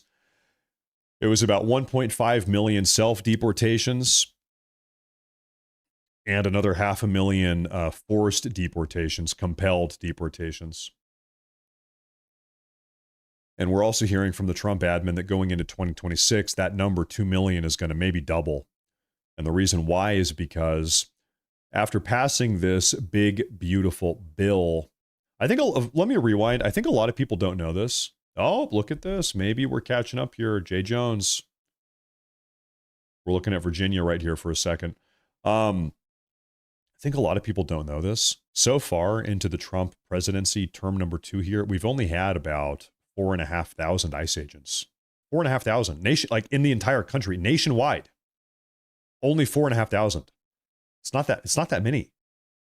If you're trying to deport 50 million people or even 25 million people with a task force, an ICE agent task force of 4,500, it's going to take you a very long time. It's a numbers game. It's going to take you a very long time. The big, beautiful bill accommodated funding for the hiring of another 10,000 ICE agents. So the big, beautiful bill, the budget therein, allows the Trump administration to over triple the number of ICE agents. You go from 4,500 up to 14,500. That's a big deal, but it takes time to hire them and train them. I think if you want to train an ICE agent, it takes 6 to 9 months. It's a lot of training. So you have to hire them, you have to train them, you got to onboard them, you have to teach them how to do it and what to do and how to, it's a big deal. And so every day that goes on, even right now, right this very moment, we have more and more and more and more ICE agents in the field. They are being hired, they are being trained, they are being deployed. And so going into 2026, I think we should all feel optimistic. We've had 2 million deportations so far in the last 10 months. Who knows? We might have 3 or 4 million next year. Well, keep in mind, the year is, we've got another 2 months. We've had 2 million deportations, and we've got 2 months more to go by the end of the year. So we might have 2.2, 2.3, 2.4 million deportations by the end of 2025. We've got another 2 months to do it. Okay. And so let's put that number down at 2.3, probably conservative guess. We'll have 2.3 million deportations by the end of the year. 2026, I think it's fair to say we might have 3 or 4 million, 3 or 3.5 million in 2026. That's a big deal. That's a big deal. We got to get these people out of here. That is a big deal. We are ramping up in speed. We are power spiking. As the video gamers say, we are power spiking. Now, what's going on here? We actually have a message here, ladies and gentlemen, from Bill O'Reilly. Bill O'Reilly. I'm going to pull this up. What does he have to say about what's going on here tonight? Can I zoom in a little bit? Bill. This has nothing to do with the midterms. Zero. And the reason is so many things are going to happen between now and this time next year. And it's going to be a completely different country than it is now. Now, I can't predict which way that's going to go. Then how do you know it's going to be a completely different country? Because there are so many things that have to be decided. There are too many undecideds. And you can start with the Supreme Court ruling on the tariffs. You can start on that. And they'll rule in Donald Trump's favor because of the 1974 law that Gerald Ford signed into. They have to. The Supreme Court can't change the law. It has to uphold what's already been in precedent. Now, they'll rein Trump in a little bit, but that will give Trump then a free field to see if in the next 8 months the tariffs can kick in to bring prices down and to help people. That's what the midterms are all about. It's about economics here. It's not about China. It's not even about Putin. It's about that. Okay, there's that. He's talking about inbound upcoming Supreme Court decisions. While I talk about this, I'm going to go ahead and put Attorney General Virginia AG race back up here. You guys can look at that while I talk here. But folks, in the next 2 months, we have 3 incredibly consequential Supreme Court decisions. The first one is, this is actually, they're going to be hearing oral arguments about this tomorrow afternoon, the Supreme Court is, relating to the president's constitutional capacity to leverage trade tariffs. So what we want the Supreme Court to say is, yes, the president does, in fact, constitutionally speaking, have the authority to leverage and impose trade tariffs. If they say that Trump can't, that the president can't impose trade tariffs, cannot, that's a big problem. That is not only that's bad financially, economically for the country, but it's also a national security threat. If the president cannot slap out tariffs when he needs to, that is a national security problem. Everybody is saying they believe the Supreme Court is going to uphold. In fact, I wonder if Polymarket, I wonder if people are betting on this. I'm sure they are. Whether or not the Supreme Court is going to uphold President Trump's capacity to leverage tariffs. Do we have this? Oh, look at this. Oh, wow. Okay. Hey. Look at this. People are betting on this. Supreme Court rules in favor of Trump's tariffs. 37% yes. What is that? That is implicitly a 63% no. So the betting money actually right now is that the Supreme Court will not uphold President Trump's capacity to leverage trade tariffs as he sees fit. We're going to find that out very soon. That's a very important Supreme Court decision. Now, the next Supreme Court decision they're going to be looking at, by the way, this is getting much closer. A little bit closer here, Virginia Attorney General. The next Supreme Court decision is birthright citizenship. What is the constitutional merits of the Supreme Court, of the birthright citizenship interpretation from the 14th Amendment? We might be getting rid of birthright citizenship in the next 2 months. They're going to be issuing a ruling. That would be a massive deal. And the third one, I actually am blanking on it. Oh yeah, the constitutional grounds of the racially gerrymandered voting districts in accordance with the 1965 Voting Rights Act. If the Supreme Court tosses out racially gerrymandered voting districts, the Democrats are immediately overnight going to lose 20 seats in the House. Well, okay, to be fair, I suppose it would take 1 or 2 midterms for them to lose their House seats. They've got to cycle these people out. Some New York numbers are in. Okay, we're going to pop over and take a look at some New York numbers. Are we getting these numbers in? So here on NBC, I don't see New York numbers yet. But we're going to give it some time. Maybe another website has them. Let me try to find these here.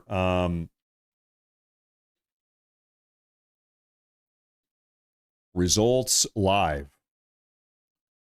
New York results live. I think NBC is the place to be here. NBC is the place to be. Maybe does CBS have something? Okay, you know what? Actually, CBS does have something. Can I zoom in? Yes. Well, I wish that I could just zoom in on that bit specifically. Hold on here, folks. 1 minute. Stand by. It is curious that... Okay, never mind. We're good. Okay, we are good. NBC has now updated. Okay, NBC, they got their act together. All right, so what did we see immediately? The polls, the voting booths in New York closed 5 minutes ago. And now we are counting the votes. 36% of the votes have been counted so far. Zohran Mamdani, 51%. Andrew Cuomo, 39.7%. Curtis Sliwa. I have to try to make sense. What did Curtis Sliwa think he was doing here? Why? Can somebody help me understand here? Why did Curtis not drop out a week ago or 2 days ago? I don't know. Everybody knows he does not have a chance to win.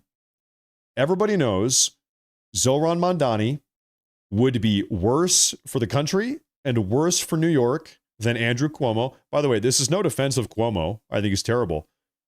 But Mamdani is worse. And Sliwa is a non-option. He's not a realistic option. He's not going to win. So if you have to choose between Mamdani and Cuomo, and yes, that is what you have to choose between if you're living in New York, you choose Cuomo. If I was a Republican living in New York, I would not vote for Sliwa. I would vote for Cuomo. That's just the reality of the situation that we've been handed here. And so, back to the original question, why is Sliwa still in the race? It is entirely possible, we're going to find out here in the next half hour, I would imagine, it is entirely possible that Sliwa has actually handed Mamdani the victory here. No doubt Sliwa takes more votes from Cuomo than Mamdani. That's a fact. Let me reverse that to try to prove that point. If Sliwa was not in the race, where would most of these people be voting? Mamdani or Cuomo? Most of them would vote for Cuomo. Not all of them, but predominantly Sliwa voters in his absence would vote predominantly for Cuomo. No doubt. So then what can we say? We can say that Sliwa's presence in this race does more damage to Cuomo than Mamdani. I think that follows. Makes sense? Yeah, okay. So, okay, I think we all agree on that. So, once again, why did he stay in the race? I don't know.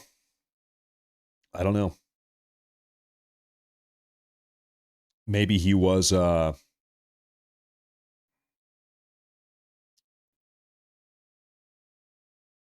maybe he secretly wanted Mamdani to win. Who knows? If you want to get conspiratorial, who knows? I would never vote for Cuomo. Well, there's this great quote. I think it's actually from Plato, long time ago, 2,500 years ago. What does he say? He says, refusal to participate in politics guarantees that you will be governed over by retarded people. Pretty much that's what he says. Of course, I butchered that a little bit, but pretty much that's the essence of what he says 2,500 years ago. And yeah, if you have to choose between Mamdani and Cuomo, I think you have to pick whichever one of them is less of a moron. And it's my personal opinion that Cuomo is less of a moron than Mamdani. Would I want to be governed by either of them? No. However, you don't really have an alternative option. It is either going to be Mamdani or Cuomo. Sometimes life gives you two terrible options. Wrong? Okay, what am I wrong about? Who do you think is the alternative option here? If not Mamdani or Cuomo, who do you think is another realistic option? Because it sure as hell is not Sliwa. It's not Sliwa, very clearly. Now, by the way, real quick, are these live updates? I think I might need to reload this. Okay, I think it is live updating, but we are not getting the numbers yet. Fox News has the numbers. Yeah, the numbers you just posted are exactly the same as the numbers that we have up here on the screen. Exactly the same. So we're good. I think we've got the numbers. I think we've got the numbers. Plato did say that. Yeah, Plato said something like that. I'm gonna try to find the exact quote here, because it is a great quote. And Greg Adamite says to pull votes away from Cuomo. Yeah, maybe so. I don't know. Really, I don't know. I do know. Here's what I'll tell you. President Trump is a pretty smart guy. President Trump did not endorse Sliwa. President Trump endorsed Cuomo last night. Did you hear the news? Trump endorsed, very begrudgingly so, Trump said, you got to vote for Cuomo. Because even President Trump, he's a very smart guy. He's a very politically savvy guy. Trump is a very politically intelligent guy. President Trump understood, just as I do and just as many of you do, that Sliwa is a non-option. A vote for Sliwa is effectively a wasted vote. Really, the only option you have here is between Mamdani and Cuomo. which is why President Trump did not endorse Sliwa. Trump endorsed Cuomo. It's a terrible option. We've been given terrible options here, but that is the reality of the situation. I hate to say it. Quote from Plato about not participating in democracy or in politics, I think is what it is. Let me see here. And by the way, we have some big super chats. Okay, so I got Greg Adamine. Good evening, by the way. Thank you very much. Thank you very much. So what? Well, what do you mean, so what? Now, by nature of not voting for Cuomo, New York is going to be governed by a Ugandan Islamist communist who hates white people. I would rather have Cuomo. Personally, of course, I don't live in New York. Personally, though, in theory, I would rather have Cuomo than an Islamic communist who hates white people. Frankly, that's my opinion. Oh, this is the let me see here. Yeah, this is the quote from Plato. He says, "One of the penalties for refusing to participate in politics is that you end up being governed by your inferiors." That is the quote from Plato. One of the penalties for refusing to participate in politics is that you end up being governed by your inferiors. And I think that guy was pretty smart. He said that 2,500 years ago. I think he might have been onto something. I think he was onto something there. Anyway. Oh, goodness. These votes are slowly trickling in. You know, I have to say, this gap here between Cuomo and Mamdani right now is actually a little bit slimmer. Of course, there's an 11-point margin. But I kind of thought the margin would be bigger at this point. So we might even see that margin slim up. It might even get tighter here.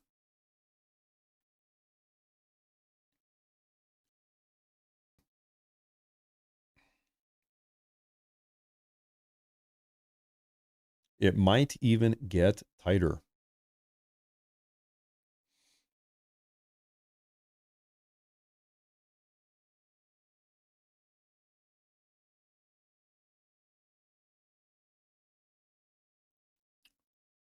Now, let me take a look here. Grateful Dave says, "You just lost this viewer.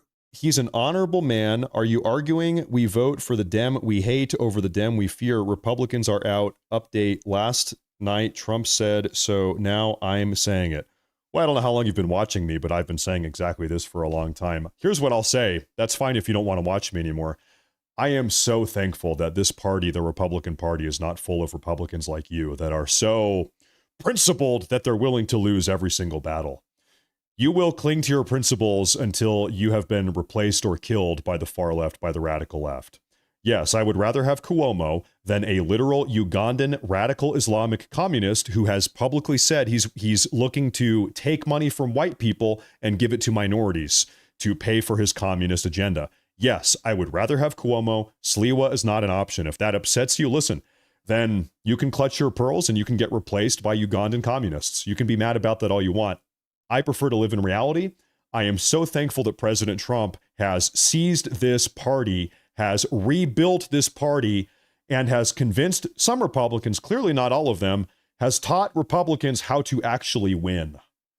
Because when people like you were running the Republican Party, it might make you upset. The Republicans did nothing but lose. Genuinely. Up until President Trump hijacked the Republican Party, tore it down, and rebuilt it in the image of America First, the Republican Party effectively conserved nothing.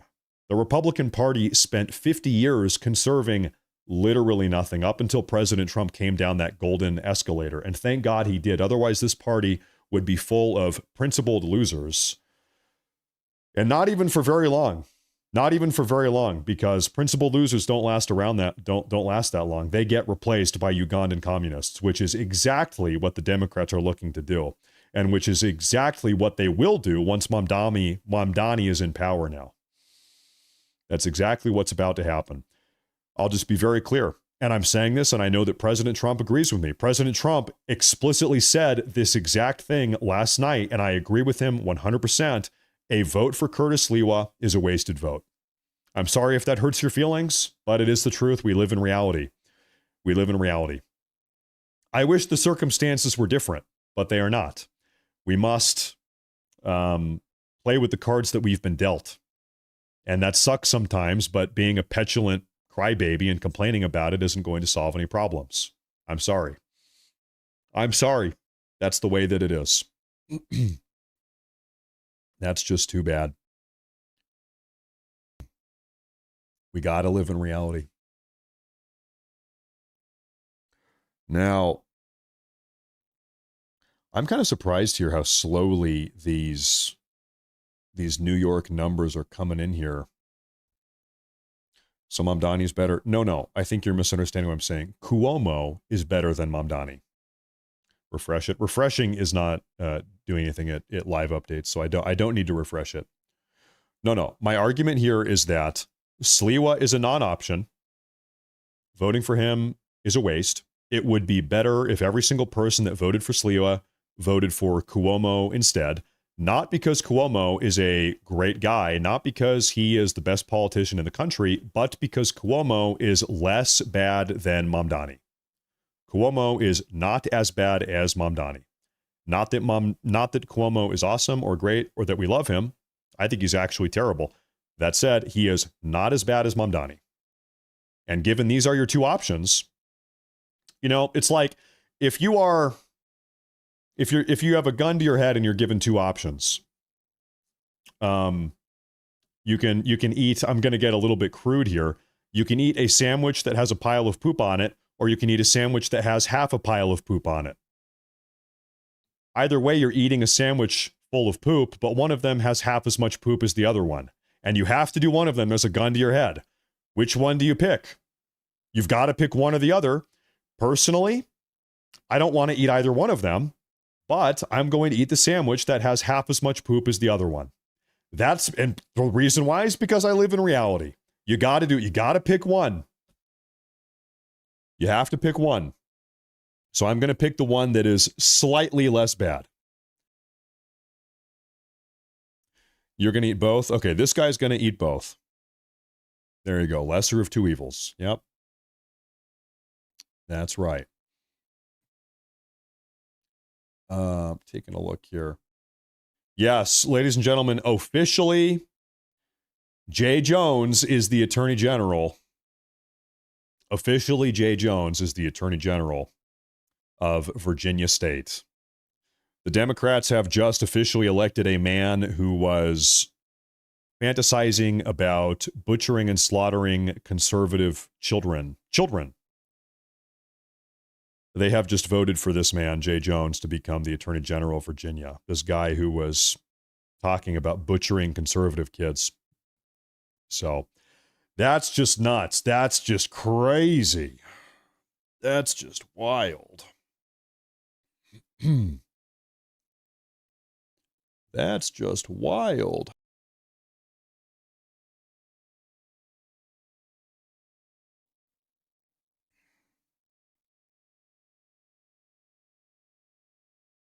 I think also you guys know me. You might have been able to figure this out.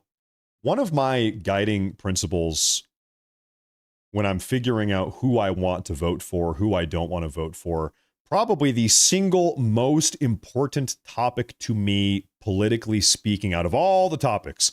There are a lot of very important topics in the realm of politics. Tax rate, abortion, whatever. You know, there's all types of stuff. Probably the single most important issue to me is not allowing America to be stolen from actual authentic Americans, is slowing down or halting altogether the dispossession of this country from actual, authentic, real Americans like me and like many of you. If I'm given two options between two candidates, that is perhaps the first thing I'm looking at. Which candidate is best equipped to slow the rate or to halt the rate altogether at which this country is stolen from actual, authentic Americans? And so I'll give you an example, right? Donald Trump in 2016 versus Hillary Clinton in 2016. Donald Trump is talking about mass deportations and building a wall. Hillary Clinton is doing no such thing, right? Of course, there are other components of that decision there as well. However, I am personally very concerned about this country being snatched out from Americans. So that's one of the reasons why I love Donald Trump. Build a wall, mass deportations, get them out. They're not allowed to come in, shut down illegal immigration. That's very important. Very important. I think if we lose this country demographically speaking, as far as I'm concerned, all of these other issues that we can all conceivably care about, abortion, gerrymandered voting districts and tax rates and tax policy and tariffs and all of these other issues are downstream of who's living in the country at all. If we lose the key demographic, the primary demographic of this country, these things don't matter. It doesn't matter because we're not going to have a competent nation to even decide these very important decisions and have these conversations. You need to have a high IQ, cohesive society to even have these conversations at all. If everybody in the country is, well, let me just give you an example, okay? If you snapped your fingers and replaced every single American as we are now with Pakistani people, if you replaced 350 million Americans with 350 million Pakistanis, would it really matter what our stance on abortion is or tax rates? No, because we wouldn't be America anymore. We would be Pakistan 2.0. And we would all be probably considerably stupider. The country would cease to exist, right? For me, demographics are perhaps the most important issue. Everything else is downstream of that. And so if you lose the demographics, the country's over.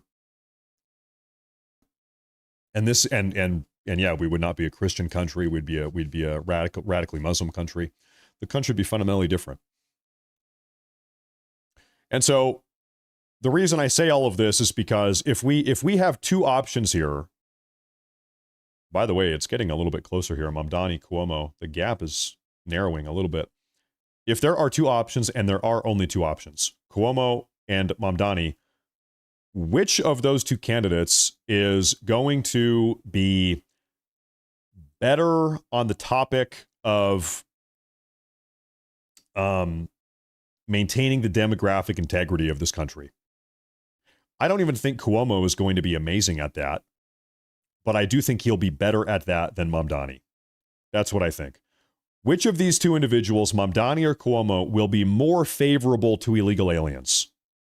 Mamdani will be more favorable to illegal aliens.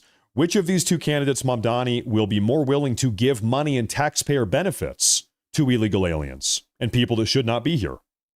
Mamdani will be giving more money and more benefits at the expense of all of us taxpayers, more so than Cuomo. These are important things to think through.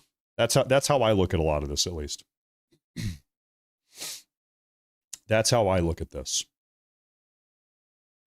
So I don't know. Some people can cling to their principles, whatever that means, and they can vote for Sliwa, I guess. But by doing so, you have almost assuredly granted God knows how much money to illegal aliens, and God knows how many more illegal aliens in the country that otherwise would not be here.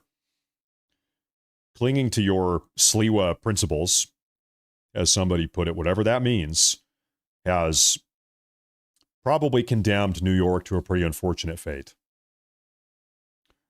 Now, all of that being said, Cuomo and Mamdani, this is getting a little bit tighter. It is. There's about 100,000 vote difference, and we only have about 50% of the votes in here. We've got another 50% of the votes to come in, so you know what? Maybe Cuomo pulls this off. I don't know. Maybe Cuomo is able to pull this off. We got to see. We got to see. Oh, what was that? Curtis dropped down a little bit. I think Mamdani bumped up a little bit. I think so.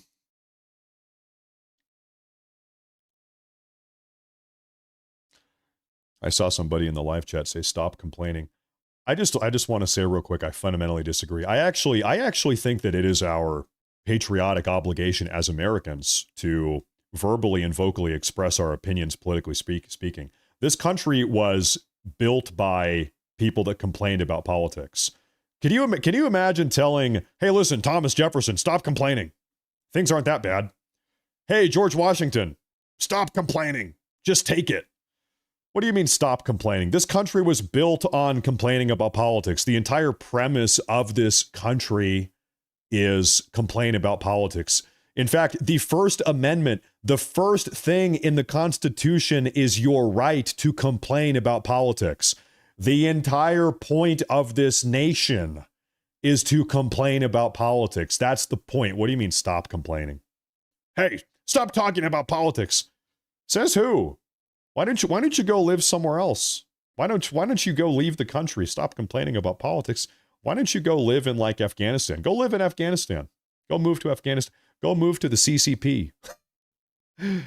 If you hate people that complain about politics, why don't you go move to China? They don't tolerate political complainers over there, do they? They don't. You should go live in China if you hate people talking about politics. What are you talking about? That's like the stupidest thing I've ever heard. Hey, American guy who's running a political commentary talk show, stop talking about politics. What are you talking about? That's like the point. That's the point.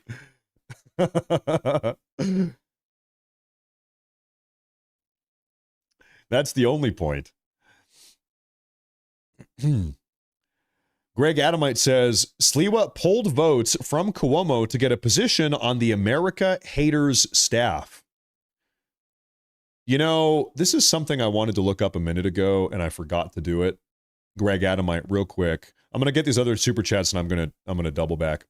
Vote Curtis. This is Blue Goblin. He says, vote Curtis Sliwa. Don't budge and don't compromise. A quick death is better than a slow one. Rebuilding is preferable to stagnation.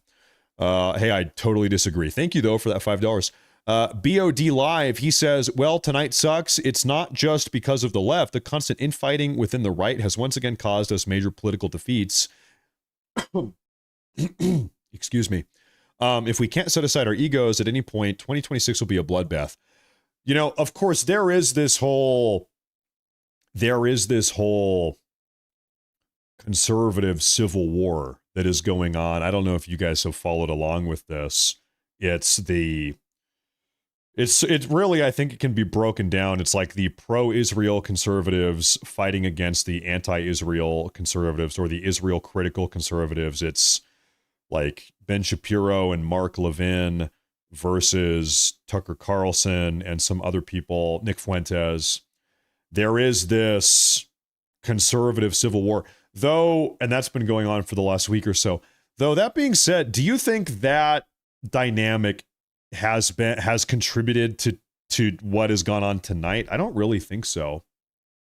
I don't think what has gone on tonight is really related to that dynamic. Although that dynamic is unfolding right now, it is. I was real quick. Thank you, by the way. Thank you very much. Thank you very much. Donkey Punch Prime, he says, this is the one election the Democrats need to rig in order to actually help the city they claim to love so much. Maybe so.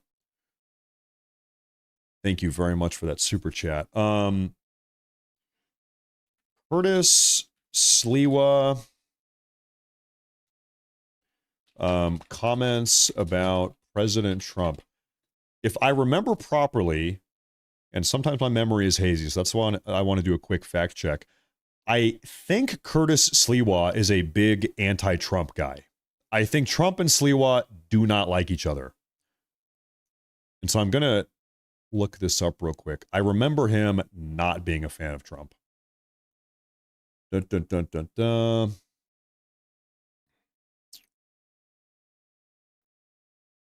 I'm just kind of going through the history here.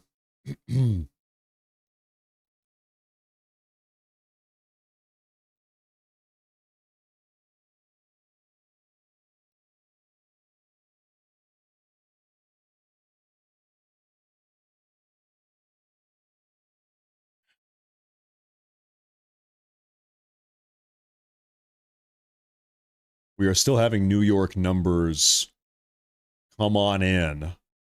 We've got 60% of the vote here. Just about. Now, you know what? Something must be said. By the way, I'm going to push back on myself a little bit.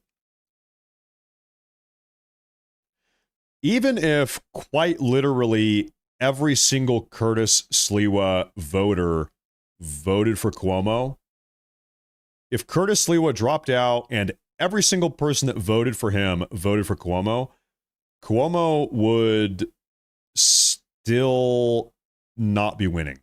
It would be very close, like within 1,000 votes.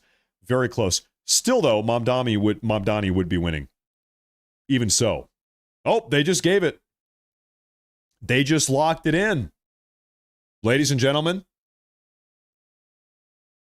they have locked it in. It seems as if they have officially made the call. Oh, she dropped out. This is Virginia. She dropped out. Great, you lose. It is yet another political football or political chip that Mikey Sherrill seized on in these final weeks of the campaign. We expect to hear from Jack Ciattarelli at some point. We also expect to hear from Mikey Sherrill at her headquarters. Right. But for now, the watching and waiting has turned into the what happened once again for Jack Ciattarelli. I mean, it's undeniable. Jack Ciattarelli here, he got dominated. You want to talk about New Jersey real fast? The polling over the last month had these two individuals, Sherrill and Ciattarelli, always within a 3 or 4 point margin. 2 or 3 days ago, they were within a 1 point margin. That did not play out the way that they thought it would. 1 or 2 or 3% margin. Let's talk about a 15 point margin. 15. Ciattarelli just got absolutely dominated here. Undeniable in the state of New Jersey. Something went catastrophically wrong. Sliwa was polling at 14%. 14. He got less than 8%. He was polling at 14, I guess, and now he has less than 8. So Sliwa totally underperformed. However, like I just said a moment ago, even if every single Sliwa voter voted for Cuomo, wouldn't have mattered. Mamdani is locked in. Ladies and gentlemen, a Muslim Ugandan communist is now the mayor of the financial capital of the world. New York City, the most iconic city in the world, not only in the country, but in the entire world, is now being lorded over by a Muslim Ugandan communist who has, on the record, publicly spoken about raising taxes on white people specifically so that he can fund all of his communist agenda points. That is just something else. And you know what? I see some people, the word is cope. They're coping. Some people say, well, we can let New York have a communist mayor for a couple of years because after 3 or 4 years, whatever it is, of having Mamdani as the mayor, he's going to run that city into the ground. And then all the New Yorkers, they're going to realize the error of their ways. They're going to snap out of this progressive delusion, this stupor they're all under right now. And then they're going to come back to us and they're going to vote conservative. No, they're not. No, they're not. Of course, they're not going to do that. And you want to know why? I'll show you why. I'll show you why that's not going to happen. The vast majority of native-born New Yorkers voted for Andrew Cuomo. The vast majority of foreign-born New Yorkers voted for Mamdani. 62% of foreign-born New Yorkers voted for Mamdani. This is a demographic problem. This is a demographic issue. Democrats get in the White House, they get in positions of power, they become mayor of New York in this case. They open up the border, they facilitate sanctuary city and sanctuary state policies, they start giving taxpayer benefits to illegal aliens at your cost. Taxpayers like us have to pay for it. They bring these people in, they subsidize their existence, and they replace you. They replace you. They replace us. These third world immigrants that are receiving free shit from the federal government or the state government, they are not, that is their voter base. The Democrat voter base is no longer actual Americans. It is taxpayer funded illegal aliens. These people are not going to wake up. They're not going to stop being communists. They're not going to stop acting like third world immigrants. That's what they are. They are not going to transition over to our side. I'll show you something else here. Do I still have this open? This is the white population in New York City. In 1910, New York was a 98% white city. In 1960, it was 85% white. In 2020, this is 5 years ago, New York was 32% white. It's 2025. New York is probably 30% white. There is a demographic problem that is going on here. The Democrats, their entire policy, their entire agenda is to open up the border, allow third world immigrants to flood into the country, stuff them into as many cities as they possibly can, craft sanctuary state and sanctuary city policies to hide these people, protect them from the federal government, and then to pay for the existence, to subsidize the existence of these people by using and abusing taxpayer dollars. They're going to replace you while also making you pay for it. That is what is going on here. So with this Mamdani situation, there's not going to be a moment where New Yorkers wake up and come to their senses, because the New Yorkers are gone.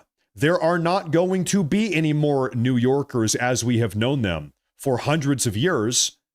They're going to die. They're going to get old and die. People get old and die. They're going to move out. They're going to be swamped. For every one actual New Yorker, there's going to be 5 people from the third world, from Somalia or from India or from God knows where else. If you're hoping that New Yorkers are going to wake up and snap out of it, the New Yorkers are gone. That is what we learned tonight. That's what we learned tonight. We saw that native-born New Yorkers, native New Yorkers, voted en masse for Cuomo. Non-native foreign New Yorkers, people living in New York from elsewhere, they voted en masse at a rate of 60% for Mamdani, the foreign Ugandan Muslim communist. His chief policy point is raising taxes on white native New Yorkers to pay for the new non-white, non-native New Yorkers. Like, that is the game plan. That is the plan. That is what the Democrats want to do across the entire country. This is what we have seen in Washington State, in Oregon State, in California State, in Dearborn, Michigan, in New York. This is their plan. This is the number one ultimate policy point of the Democrats. Replace you and make you pay for it. And so when you understand that this is the key policy point of the Democrats, every single thing that they do begins to make sense. Some people have been sitting here scratching their heads saying, man, why did the Democrats open the border? That doesn't make a lot of sense. Man, why are Democrats giving free taxpayer money to illegal aliens? That doesn't make a lot of sense. That seems to be a little bit backwards. Why are Democrats forbidding federal ICE officers from carrying out deportations in their sanctuary cities? That doesn't make a whole lot of sense. It's because their goal is to replace you. It's obvious. Their goal is to make your life difficult. They want your economic opportunity, your career opportunity, your educational opportunities to be limited. They want to give those opportunities economically, educationally, in the career and the job space. They want to give those opportunities to new immigrants from the third world. They want your life to be hard. They want to stifle your success. They want to take your American dream, and they want to replace you with people that should not be here in the first place. And they will break as many laws They're going to break as many rules. They'll operate in direct and open defiance of federal immigration law, the democratic will of the American people. They will do whatever it takes to make this happen. They will abuse the federal judiciary. They will do whatever it takes to make this happen. They hate you. And you want to know why they hate you? I'm sure some people are saying, okay, so this is what they're doing. Yeah, you've convinced me. This is what they're doing. But why? It's because you, authentic, actual patriotic Americans, you're too hard to control. You have self-respect. You know what your rights are. You know that you have independence. You can take care of yourself. They want a dependent, a government-dependent, effectively modern-day slave class of American citizens. All of these independent, self-respecting American citizens like you and me, we're a pain in the ass because we don't go along with their radically progressive agenda. So they said, well, listen, and also most certainly we don't vote for all of their radically progressive policies. We say, hell no. Of course we don't want what they're selling.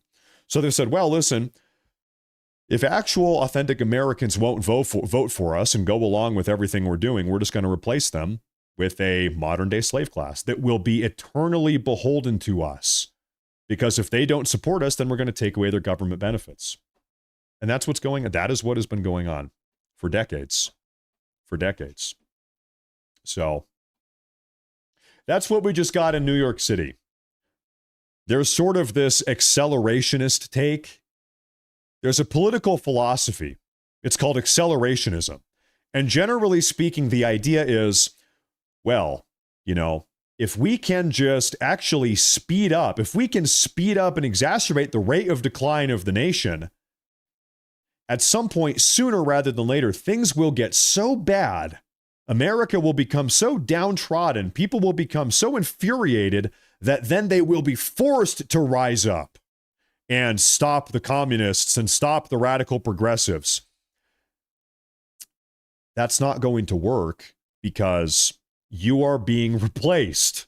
Okay, we can't afford to wait 5 years or 10 years. We need to stop things from getting worse now. We can't afford to let things get worse for 10 or 15 or 20 more years because before you know it, other actual Americans like you and me and my friends and my kids and my family, we're not going to be here anymore.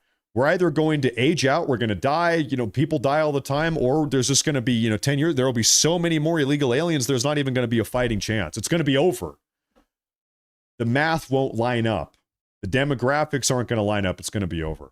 And so this is why it is so important that we keep this border shut and we carry out mass deportations.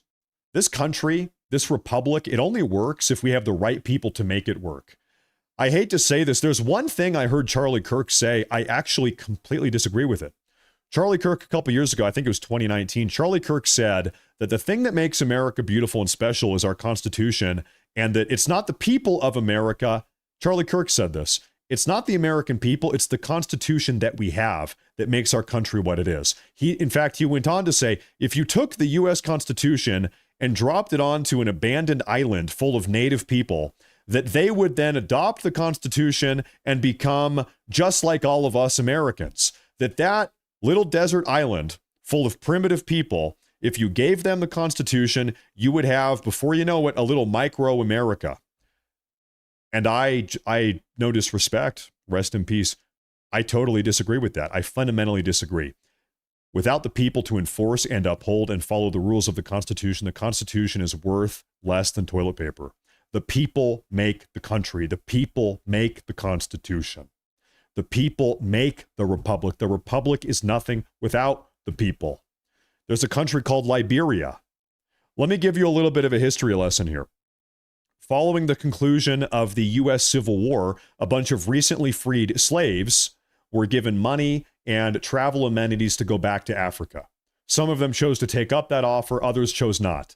The ones that did choose to go back to Africa after earning their freedom at the end of the U.S. Civil War, they went back to Africa and they created a country called Liberia in the African Gulf, in the armpit of Africa. Look it up on Google Maps. Liberia has, I kid you not, almost a word-for-word exact replica of our Constitution. They just copy-pasted the U.S. Constitution, they brought that over with them, and they made Liberia Liberia is a complete and total shithole 150 years later. It has always been a shithole. From day one, it's been a catastrophic failure. The Constitution is the same. They directly copied our Constitution. What's the difference? What's the difference between Liberia and the United States of America? It's the people. Culture, now I'm going to say something more controversial. Culture doesn't just manifest randomly. Culture is downstream of people. The reason why Swedish people have a specific Swedish culture is because it came from the Swedes. The reason why Nigerians have a violent, brutal, deadly, terrible culture, why Nigeria is one of the biggest hellscapes on the planet, is because that is the culture the Nigerian people have built for themselves. I hate to be cruel. I don't mean to be, but we have to interact with the world as it actually is. The reason why America has the beautiful, rich, successful culture that we have is because this country was built by a very unique group of people, Americans, predominantly founding stock Americans that built this country out of nothing. They tamed a brutal, violent wilderness. They combated on the east the world's greatest empire, the British Empire, and on the west, they fought off savage raid after savage raid from a primitive Stone Age people, the Native Americans as they're called. And despite these insurmountable odds, our American ancestors built under this pressure. They took a lump of coal and they made a diamond. And that diamond is called the United States of America. And only these people could have done it. And they did it nonetheless, because of, not in spite of that pressure, but because of that pressure, they were able to build this. And their descendants, there's something genetic about it. It is a genetic thing. It is in our blood to build and create and prosper. And that is what has made this country great. And that is the difference between the people that built this country and their descendants, their posterity, as they called us. We are their posterity. And they said explicitly they built this country for their posterity. They built it for us. They didn't build the country because they felt like it. They built it because they wanted their descendants to have a functioning country. And now, foolishly, we have been giving it away to people that did nothing to earn it. And you might notice the people that are coming in this country, they're making it worse. You can't point to a single nation anywhere in the world, Germany, United Kingdom, Scotland, Sweden, United States, Canada, that has gotten better or that has noticeably improved as a consequence of never-ending third world immigration. Point to one.